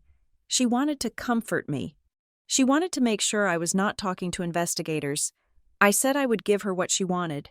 I would give her a family dinner. But this time, I would be the one serving the main course. The call came on Friday afternoon. It was my mother, and her voice was a masterpiece of manufactured warmth. It dripped with a sweetness that would have fooled anyone who had not seen her face on a security monitor breaking into my home. She told me that she was hosting a dinner. She called it a family gathering. She said that everyone was so worried about me, about my state of mind, and that they all just wanted to see me. She said it would be good for me to be around people who loved me. I knew exactly what it was. It was not a dinner. It was a tribunal. She was assembling an audience. She needed witnesses to see me looking haggard, to hear me sounding defensive, to validate the narrative she had already planted with human resources and my extended family. She wanted to put me on display like a broken doll, so that when the insurance investigation got messy, she could point to this night and say, "See, I tried to help her, but she was beyond reason." I held the phone tight against my ear. I looked at Rafe, who was sitting across from me in Tessa's office. He nodded. I told her I would be there. My mother sounded relieved, or perhaps triumphant. She told me to come at 6. She told me she was making my favorite pot roast. It was a nice touch. The comfort food meant to disarm the victim before the slaughter. I hung up the phone. Tessa Holt looked at me over the rim of her glasses. She told me that this was the most dangerous part. She said I was walking into a controlled environment where they held all the social power. She warned me that my mother would try to provoke me. She would try to make me scream. She would try to make me cry. Rafe leaned forward. He told me that I had to be a stone. He said I was not going there to argue. I was not going there to defend myself. I was going there to keep them in the room until the cavalry arrived. He checked his watch. He said that he and the detective from the arson squad would be parked down the street. He said they needed 20 minutes after I arrived to get the final warrant signed by the judge, who was reviewing the evidence package Tessa had couriered over an hour ago. He told me to wait for the signal. He said when the doorbell rings, the play is over. But until then, I had to stay on stage. I arrived at my parents' house at exactly 6 o'clock. It was a picture-perfect suburban fortress. The lawn was manicured to within an inch of its life. The American flag hung limply by the front porch, a symbol of wholesome patriotism. The windows glowed with warm, golden light. It looked like the kind of house where people baked apple pies and played board games. It did not look like the headquarters of a criminal enterprise. I parked Caleb's car at the curb. I took a deep breath. I checked my phone one last time. A single text from Rafe, in position. I walked up the driveway. My legs felt heavy, but my mind was clearer than it had been in days. I was not afraid anymore. I was disgusted. I opened the front door. The smell of roasting meat and rosemary hit me instantly. It was the smell of my childhood, a sensory trigger that made my stomach turn. They were all there in the living room: my mother, my stepfather, Robert, Aunt Sarah, Uncle Ben, Cousin Jessica. It was a full house. When I walked in, the conversation stopped. Every head turned. I saw the look in their eyes. It was the look you give a sick dog before you put it down. It was a mixture of pity, fear, and morbid curiosity. They had been briefed. They had been told that Monroe was having a breakdown. They had been told to be gentle, to speak softly, as if I might shatter if someone raised their voice. My mother rushed forward. She was wearing a cashmere sweater and pearls. She looked immaculate. She opened her arms and hugged me. I stood stiffly in her embrace.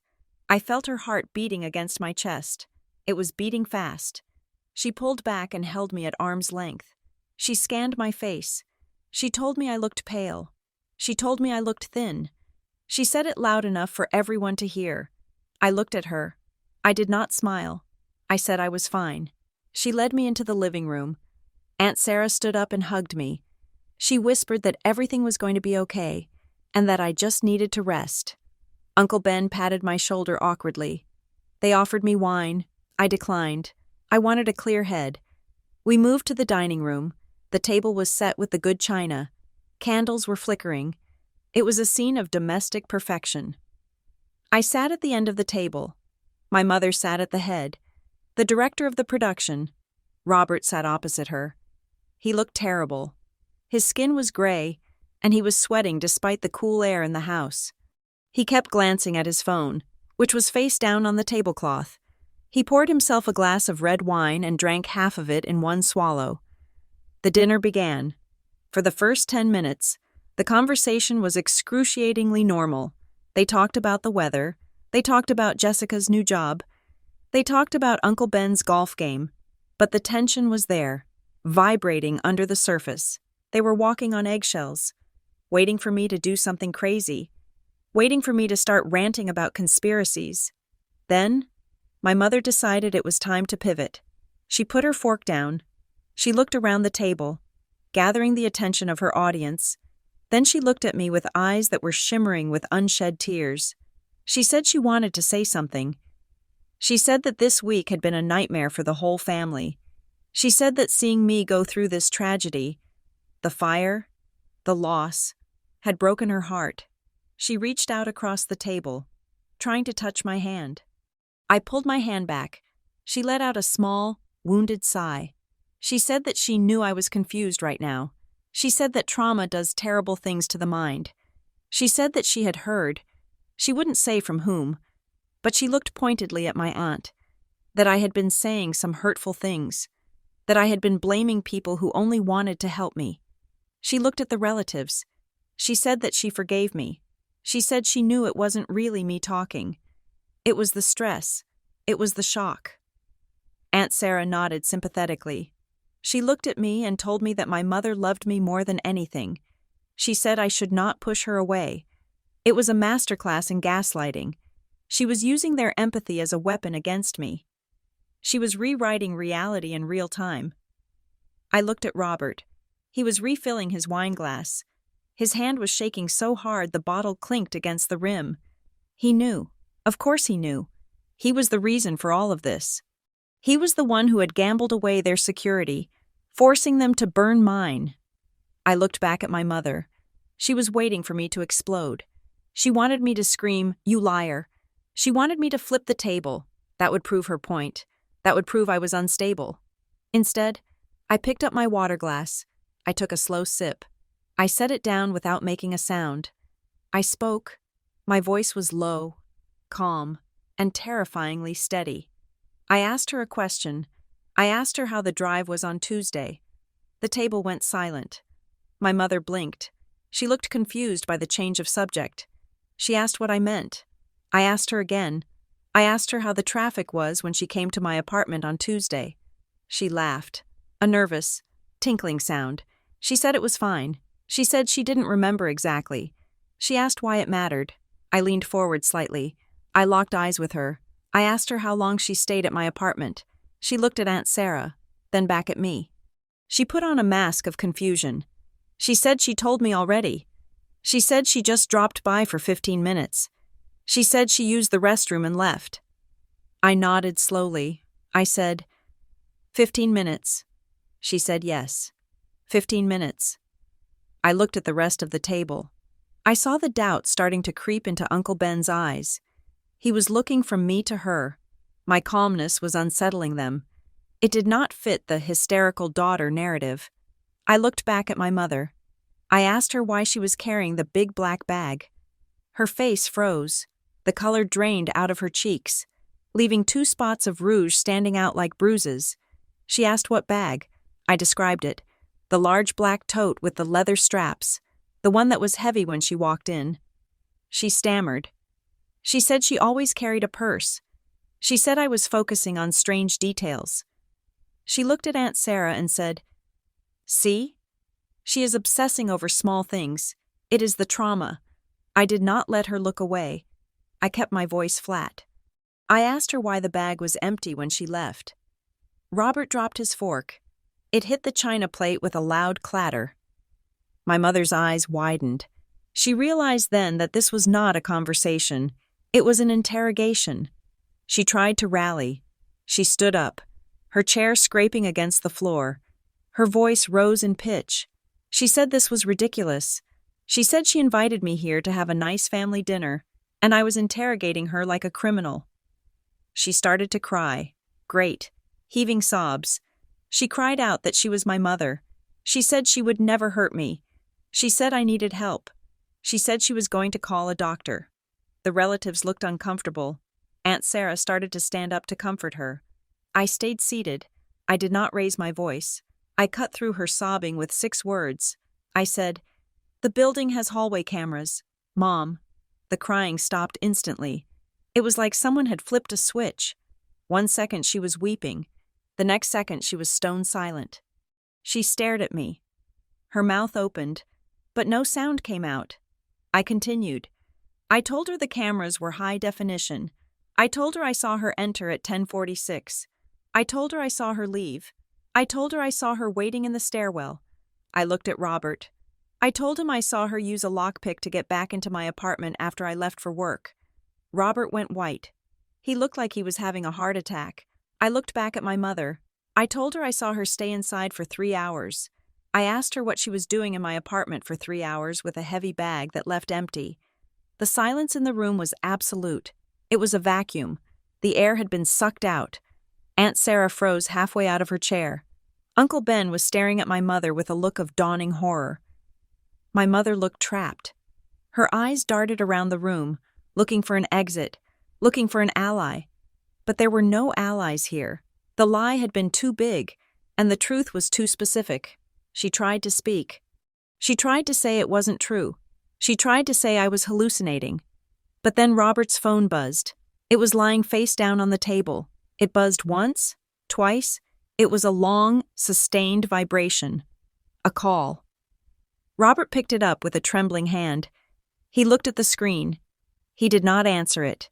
He stared at it as if it were a bomb. He looked at my mother. His voice was a whisper, but in the silent room. It sounded like a scream. He said it was the front gate security. He said the police were here. My mother made a sound I had never heard a human make. It was a strangled gasp of pure terror. She looked at me, and for the first time in my life, I saw her without the mask. There was no love. There was no maternal instinct. There was only the feral hatred of a predator that had been caught. She lunged toward me. I did not flinch. And then, the doorbell rang. It was a cheerful, melodic chime. Ding-dong.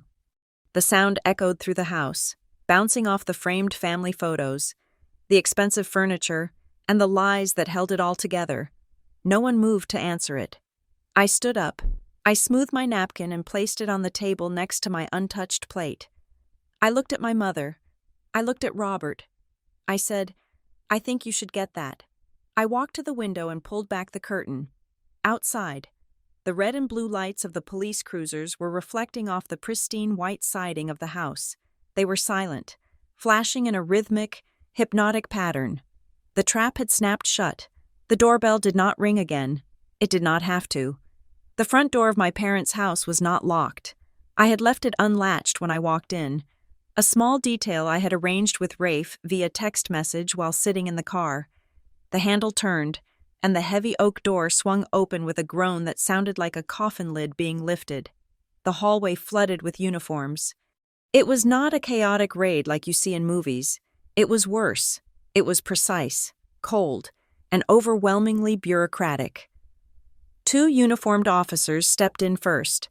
Creating a perimeter, behind them walked a detective in a cheap suit, and beside him was Rafe Dalton. Rafe looked different than he had in the coffee shop or the lawyer's office. He looked taller. He looked like the hand of judgment. My mother stood frozen near the head of the table. Her hand was still outstretched toward me, fingers curled into claws. Her face a mask of contorted rage that had not yet had time to reset into innocence. Rafe walked into the dining room.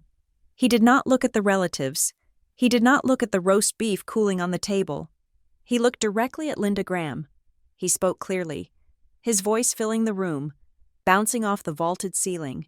He identified himself as a sworn investigator working in conjunction with the arson squad. He pointed at my mother. He stated that she was under arrest for arson in the 1st degree. He listed the charges: insurance fraud, forgery, identity theft, endangerment of human life. The words hung in the air like smoke. Arson, fraud, forgery. For a second, the room was silent. Then, my mother exploded. She did not surrender. She did not cry. She attacked. She spun around to face the officers, her hands flying up in a gesture of wild disbelief. She screamed that this was a mistake. She screamed that they had no right to burst into her home. Then she pointed a shaking finger at me. She shouted that I was the one who did it. She yelled that I was sick. She looked at Aunt Sarah, her eyes wide and desperate. She begged them to tell the police about my mental state. She said I had been threatening her. She said I had set the fire myself to get attention, and now I was trying to frame her because I was off my medication. It was a performance of terrified victimhood that was almost convincing, almost. Aunt Sarah looked at the police, then at me. She looked unsure. The seeds of doubt my mother had planted all week were sprouting. She started to stand up, opening her mouth to defend her sister. That was when Tessa Holt walked in. She entered the room with the quiet authority of an executioner. She was wearing her trench coat, and she carried a thick leather portfolio. She did not look at the police. She walked straight to the dining table and placed the portfolio down on the white tablecloth. Right next to the gravy boat, she opened it. She pulled out a photograph. It was the surveillance still from the Fortress General Office. It showed my mother leaning over the counter, smiling, signing a document. Tessa spoke. Her voice was ice. She said that this was a photo taken at the insurance office on November 12th. She said the clerk, Sarah Miller, had positively identified the woman in the photo as Linda Graham. She said the clerk was prepared to testify that Linda Graham introduced herself as handling business for her daughter who was in Tokyo. My mother stopped screaming. Her mouth snapped shut. Tessa pulled out another document. She slid it toward Uncle Ben. She said this was the change of address form for a post office box in Westview. She said the box was opened in my name, but the payment for the rental fee was made with a credit card. Tessa looked at Robert. She said the credit card belonged to Robert Graham. Robert made a small, whimpering sound. He shrank back in his chair, trying to make himself invisible. My mother tried to pivot. She stammered that she was just trying to help me manage my mail. She said I was disorganized. She said she was just being a good mother. Rafe stepped forward. He held up an evidence bag. Inside was a charred, twisted piece of plastic and metal. He told her that being a good mother does not usually involve planting a modified analog timer behind your daughter's curtains. He laid out the timeline for the entire room to hear. He spoke to the relatives, not just the police. He wanted them to know. He said the hallway camera recorded her entering my apartment at 10:46 in the morning with a heavy black bag. He said she stayed for 3 hours. He said when she left, the bag was empty. He asked the room a rhetorical question. He asked where the contents of that bag went. He answered it himself. He said the contents were spread across my living room floor. He said the contents were what turned a spark into an inferno that reached 1,000 degrees in 3 minutes. My mother shook her head frantically. She said it was a lie. She said the video was doctored. She said she never carried a bag. She was flailing, drowning in the rising tide of facts. Then the detective in the cheap suit stepped forward. He had been silent until now. He looked bored, but his eyes were sharp. He said they had just come from the post office box in Westview. He said they had a warrant to intercept the mail. He held up a large, brown envelope. He said they found this inside the box this afternoon. My mother went still, truly still, like a statue. The detective opened the envelope. He pulled out a stack of papers. He said it contained photocopies of my birth certificate. It contained a photocopy of the insurance policy, but that was not the interesting part. He pulled out a handwritten note. It was a list, a checklist. Item 1, file claim. Item 2, call restoration company. Item 3, transfer funds to offshore account. And stapled to the back of the list was a deposit slip. A pre-filled deposit slip for a bank in the Cayman Islands. The twist was so sharp it cut the air. They hadn't just stolen my identity. They had prepared the getaway car. They were so confident, so arrogant, that they had mailed the instructions to themselves to keep them safe, treating a federal postbox like a personal safe. The detective looked at Robert. He asked if Robert wanted to explain why his handwriting was on the deposit slip. Robert broke. It was not a slow crumble. It was a structural failure. He looked at the evidence. He looked at the police. He looked at the loan sharks in his mind who were probably going to kill him if he didn't pay. And then he looked at the prison sentence that was staring him in the face. He stood up, knocking his chair over. The crash was loud in the silent room. He pointed at my mother. His finger was shaking. He shouted that it was her idea. He screamed that she told him it would be easy. He screamed that she said I was never home. He said she told him the insurance money would cover the debt and nobody would get hurt because the sprinklers would work. He looked at me, his eyes bulging. He said he didn't light the match. He swore on his life he didn't light the match. He said he just needed the money. He said, "We only talked about the money. I didn't know she was going to burn the whole place down." The admission hit the room like a grenade. We only talked about the money. He had just confessed to conspiracy. He had just confirmed the motive. He had just thrown his wife to the wolves to save his own skin. My mother turned on him. Her face twisted into something ugly and primal. She lunged at him, her nails aiming for his face. She screamed that he was a coward. She screamed that he was a useless gambler who ruined everything. The police moved in. It happened in a blur of motion. 2 officers grabbed my mother. She fought them. She kicked and spat. All the suburban polish stripping away to reveal the cornered animal underneath. Another officer grabbed Robert. He did not fight. He slumped, sobbing like a child, begging them to listen, begging them to understand about the debt. Then came the sound. Click, click. The sound of handcuffs ratcheting shut is distinct. It is a mechanical, final sound. It signifies the end of agency. It signifies that you are no longer a person. You are property of the state. My mother was shoved against the wall. Her hands twisted behind her back. She was panting, her hair wild, her cashmere sweater pulled askew. She looked at me. Her eyes were not pleading anymore. They were empty. The mask had not just slipped. It had shattered. She realized, in that moment, that I had beaten her. The daughter she thought was weak, the daughter she thought she could sacrifice, had led her into a cage and locked the door. I looked back at her. I did not feel triumph. I felt a profound, heavy sadness. But underneath the sadness, I felt clean. The detective read them their rights. You have the right to remain silent. It was ironic. She had spent the last week trying to silence me. Now, the law was commanding her to be silent. The officers began to march them out. The procession moved through the hallway, past the family photos where we looked happy, past the flag by the door, in the dining room. The aftermath was a tableau of devastation. Aunt Sarah was sitting in her chair, her hands covering her face. She was weeping quietly. She didn't look up as her sister was dragged out. She knew. She realized she had been a pawn in a game that almost got me killed. Uncle Ben was staring at his plate. He looked old. He looked like he had aged 10 years in 10 minutes. He couldn't look at me. The shame radiating off him was palpable. Cousin Jessica was standing in the corner, holding her phone. But she wasn't recording. She was shaking. I stood by the window. I watched as the police escorted my parents to the waiting cruisers. I saw the neighbors coming out onto their porches, drawn by the lights. I saw the flash of red and blue illuminating the faces of the people who had raised me. Robert was put in the first car. Linda was put in the second. Tessa stepped up beside me. She closed her portfolio.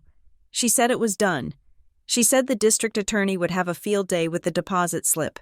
She said they would never see the outside of a cell again. Rafe walked over. He put a hand on my shoulder. It was heavy and grounding. He asked if I was okay. I looked at the empty chairs at the head of the table. I looked at the roast beef that no one would eat. I told him I was fine. I turned to my relatives. They flinched as I looked at them. I did not scream at them. I did not demand an apology. Their shame was punishment enough. I told them I was leaving. I walked out of the dining room. I walked down the hall. I opened the front door and stepped out onto the porch. The night air was biting cold. It was the kind of cold that hurts your lungs, sharp and clean. I inhaled deeply. For the last week, I had been living in a suffocating fog of smoke and lies. I had been reacting, dodging, surviving. I had been afraid of the phone ringing. I had been afraid of the dark. I looked at the police cars driving away, their taillights fading into the distance. I stood alone on the porch. I wrapped my arms around myself, not for protection, but to feel my own solidity. I was homeless. I was jobless. I was an orphan in every way that mattered. But as the cold wind hit my face, drying the sweat on my forehead, I realized something. I was not afraid. The monster was not under the bed. The monster was in handcuffs in the back of a squad car. I had walked through the fire. I had walked through the betrayal, and I was still standing. I took another breath. It tasted like winter. It tasted like freedom. The legal system, I discovered, is not fast. It does not move with the adrenaline-pumping speed of a fire or the shocking immediacy of an arrest. It grinds. It moves like a glacier, slow and crushing, pulverizing everything in its path into a fine powder of paperwork and court dates. But for the first time in my life, I did not mind the wait. Every day that passed was another day that Linda and Robert Graham sat in a holding cell, unable to manipulate the world around them. 3 months after the dinner party that ended in handcuffs, I sat in Tessa Holt's office for the final time. The view from the 42nd floor was the same. The city looked like a circuit board of gray and glass, but the atmosphere in the room had shifted. The war was over. We were just counting the casualties. Tessa slid a thick document across the glass table. She did not smile, but her shoulders were less tense than I had ever seen them. She told me that the district attorney had secured the plea agreement. She explained that my mother's lawyer had tried every trick in the book. They tried to plead insanity. They tried to claim coercion. But the evidence was a steel cage. The video of the heavy bag, the modified timer found in the debris, the forged signature, and the damning deposit slip for the Cayman Islands account made a trial suicidal for them. If they went to trial, they would likely die in prison. So, they took the deal. Tessa laid out the numbers. My mother, Linda Graham, pleaded guilty to arson in the first degree, insurance fraud, and identity theft. She was looking at a minimum of 15 years in a state correctional facility. She would be nearly 70 years old before she breathed free air again. Robert Graham pleaded guilty to conspiracy and wire fraud. Because he cooperated immediately, singing like a canary the moment the handcuffs touched his wrists, he received a lighter sentence, 7 years, with mandatory enrollment in a gambling addiction recovery program. I listened to the numbers. 15 years, 7 years. It sounded like a long time. It sounded like justice. But it also sounded strangely abstract. You cannot quantify the loss of a mother's love in years. You cannot measure the trauma of realizing your parents viewed you as livestock to be slaughtered for cash. Tessa then opened the second file. This was the one that mattered more to my future. She told me that the motive was officially part of the record. It was exactly what Caleb had found. But worse, it was not just the gambling debt, which had ballooned to over $100,000. It was the vanity. They could have sold their house to pay the debt. They had equity. But selling the house would have meant moving. It would have meant admitting to the neighbors, to the country club, to their social circle, that they had failed. It would have shattered the perfect family image that my mother worshipped more than God. So, they chose option B. They chose to burn down my life. They figured I was young. They figured I would bounce back. Or, perhaps darker, they figured that if I died in the fire, the life insurance payout would be an added bonus. They valued their reputation in the suburbs more than they valued my existence. Tessa watched me process this. She waited for me to cry. I did not cry. I nodded. It made sense in a sick, twisted way. Narcissism is a vacuum. It consumes everything around it to sustain itself. She pushed the final paper toward me. It was a check from Fortress General. She said the insurance company had completed their internal review. The fraudulent beneficiary change had been voided. The policy was reinstated in my name. The check was for the full value of my lost property, plus damages for the delay and the emotional distress caused by their failure to flag the fraud earlier. It was a significant amount of money. It was enough to start over. It was enough to buy a house. Cash. If I wanted to. Tessa told me there was one last thing. She handed me a court order. It was a permanent restraining order. It barred both Linda and Robert from contacting me, directly or indirectly, for the rest of their natural lives. It specifically included a clause about third-party contact, meaning if my mother tried to send Aunt Sarah to deliver a message, she would violate her parole and add time to her sentence. I took the papers. I shook Tessa's hand. I thanked her for saving my life. She looked at me and said something rare for her. She said, "You saved yourself." Monroe, I just filed the paperwork. The next stop was my career.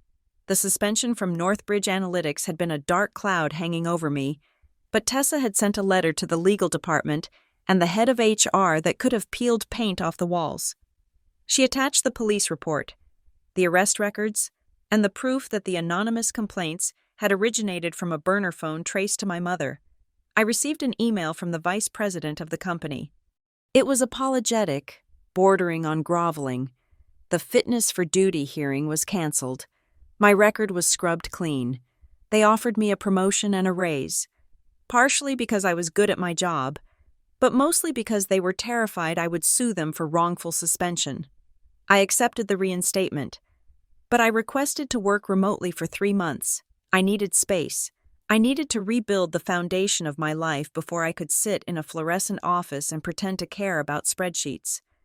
I moved out of Caleb's apartment 2 weeks later. I did not move back into a high-rise. I could not handle the idea of elevators and long, blind hallways anymore. I used the insurance money to rent a small, standalone cottage on the edge of the city. It was nothing like my old apartment. It had a garden. It had windows I could climb out of if I needed to. The first thing I did was hire a locksmith. I did not use the landlord's guy. I hired my own. I bought high-security deadbolts that could not be picked with a tension wrench. I installed 4 cameras covering every angle of the exterior. I set up a cloud server that only I had the password to. For the first time in my life, I felt safe. Not because the world was safe, but because I was in control of my own security. I was no longer relying on the illusion of safety provided by a doorman or a parent. I was my own fortress. The hardest part was the family. Once the news of the plea deal hit the local papers, the silence from my relatives broke. My phone began to ring. Aunt Sarah, Uncle Ben, cousins I hadn't spoken to in a decade. They wanted to apologize. They wanted to explain. They said things like, "We didn't know. And she manipulated us too. And we are family. Monroe. We have to stick together." They brought casseroles to my new front porch. They sent cards. They tried to pull me back into the fold. to patch up the hole in the family portrait where my parents used to be. But I did not open the door. I stood on the other side of my reinforced deadbolt and realized something profound. Family is not a biological obligation. It is an earned title. They had watched me bleed and told me I was crazy. They had sided with the predator because it was easier than confronting the truth. I sent a group email. It was short. I told them that I appreciated their gestures, but I was not ready. I told them that trust is like a mirror. Once you smash it, you can glue it back together, but you can still see the cracks in the reflection. I told them I needed time, maybe a year, maybe 10, to decide who I wanted in my life. I drew a circle around myself. Inside the circle were Rafe, Tessa, and Caleb. Outside the circle was everyone who had shared my DNA and failed me. Then came the twist. It arrived 6 months after the sentencing. A plain white envelope with the stamp of the state correctional facility in the corner. My hands shook when I picked it up from my mailbox. It was from her. I sat at my kitchen table, the sun streaming in through the garden window, and opened it. The handwriting was familiar, though slightly shakier than I remembered. I expected an apology. I expected a confession. I expected her to finally, for once in her life, be a mother. I read the letter. My dearest Monroe, I am writing this from a cold cell. Thinking of you, I want you to know that I forgive you. I know you felt you had to do what you did. I know the police pressured you into testifying against me. I want you to know that I hold no bitterness. I only wanted to help you. We needed the money for the family, and I thought you would understand that sacrifices have to be made. I never meant for you to be homeless. I assumed you would just stay with us. It was going to be a fresh start for all of us. Please, write to me. Tell me you are okay. I am still your mother, and I love you, even if you have lost your way. I stared at the paper. I forgive you. She was sitting in a prison cell for burning down my home. And she was forgiving me. She was reframing the narrative even now, turning herself into the martyr and me into the confused child who had been tricked by the police. She took zero accountability. She showed zero remorse. A year ago. This letter would have broken me. I would have felt guilty. I would have wondered if I was the monster. But now? I laughed. It was a dry, hollow laugh that rattled in my empty kitchen. It was the final proof. The woman who gave birth to me did not exist. She was a fiction. A real mother does not ask for a pen pal after she tries to incinerate her child. A real mother does not gaslight you from behind bars. I took a sheet of paper. I took a pen. I wrote a reply. To Linda, you did not lose your freedom because of me. You lost it because you loved your image more than you loved your daughter. You think you are the victim of a misunderstanding. You are the architect of your own ruin. You didn't kill me. You tried to burn me down to ash so you could sweep me away. But you forgot that ash is fertilizer. I have grown back. And this time, I have thorns. Do not write to me again. I do not have a mother. I have a scar. And scars don't talk. I signed it. Monroe. I folded the letter. I put it in an envelope. I sealed it. Then, I stood up. I walked to the drawer where I kept my lighter. I did not mail the letter. Sending it would be contact. Sending it would give her supply. It would let her know she still had access to my emotions. I walked to the kitchen sink. I lit the corner of the envelope. I watched the orange flame curl around the paper. I watched my words turn to black carbon. I watched the final goodbye disappear into smoke. I dropped the burning paper into the sink and turned on the water. The fire hissed and died, washing away down the drain. I did not need her to read it. I needed to write it. That was enough. I dried my hands on a towel. I looked out the window at my garden. The daffodils I had planted were pushing up through the soil, bright and yellow against the dark earth. The fire had taken everything I owned. It had taken my photos, my clothes, my sense of security, but it had also burned away the fog. It had burned away the obligation to toxic people. It had burned away the fear of being alone. I was not the girl who stood shivering on the curb anymore. I was Monroe Lawrence. I had lost my illusions, but I had found myself. And looking at the woman in the mirror, I decided I liked her. She was a survivor. Thank you so much for listening to my story. It was a journey through fire, betrayal, and the cold, hard road to justice, and I hope it reminded you that no matter how much they try to burn you down, you can always rise from the ashes. I would love to know where you are listening from right now. Are you in your car, at the gym, or maybe cooking dinner in your own kitchen? Please leave a comment below with your city and time, and share your thoughts on what you would have done in my shoes. If you enjoyed this story and want to support the channel, please make sure to subscribe to Emma Revenge Stories, hit that like button, and smash the hype button so this video can reach more people who might need to hear that they are not alone. Stay safe, stay strong, and trust your instincts.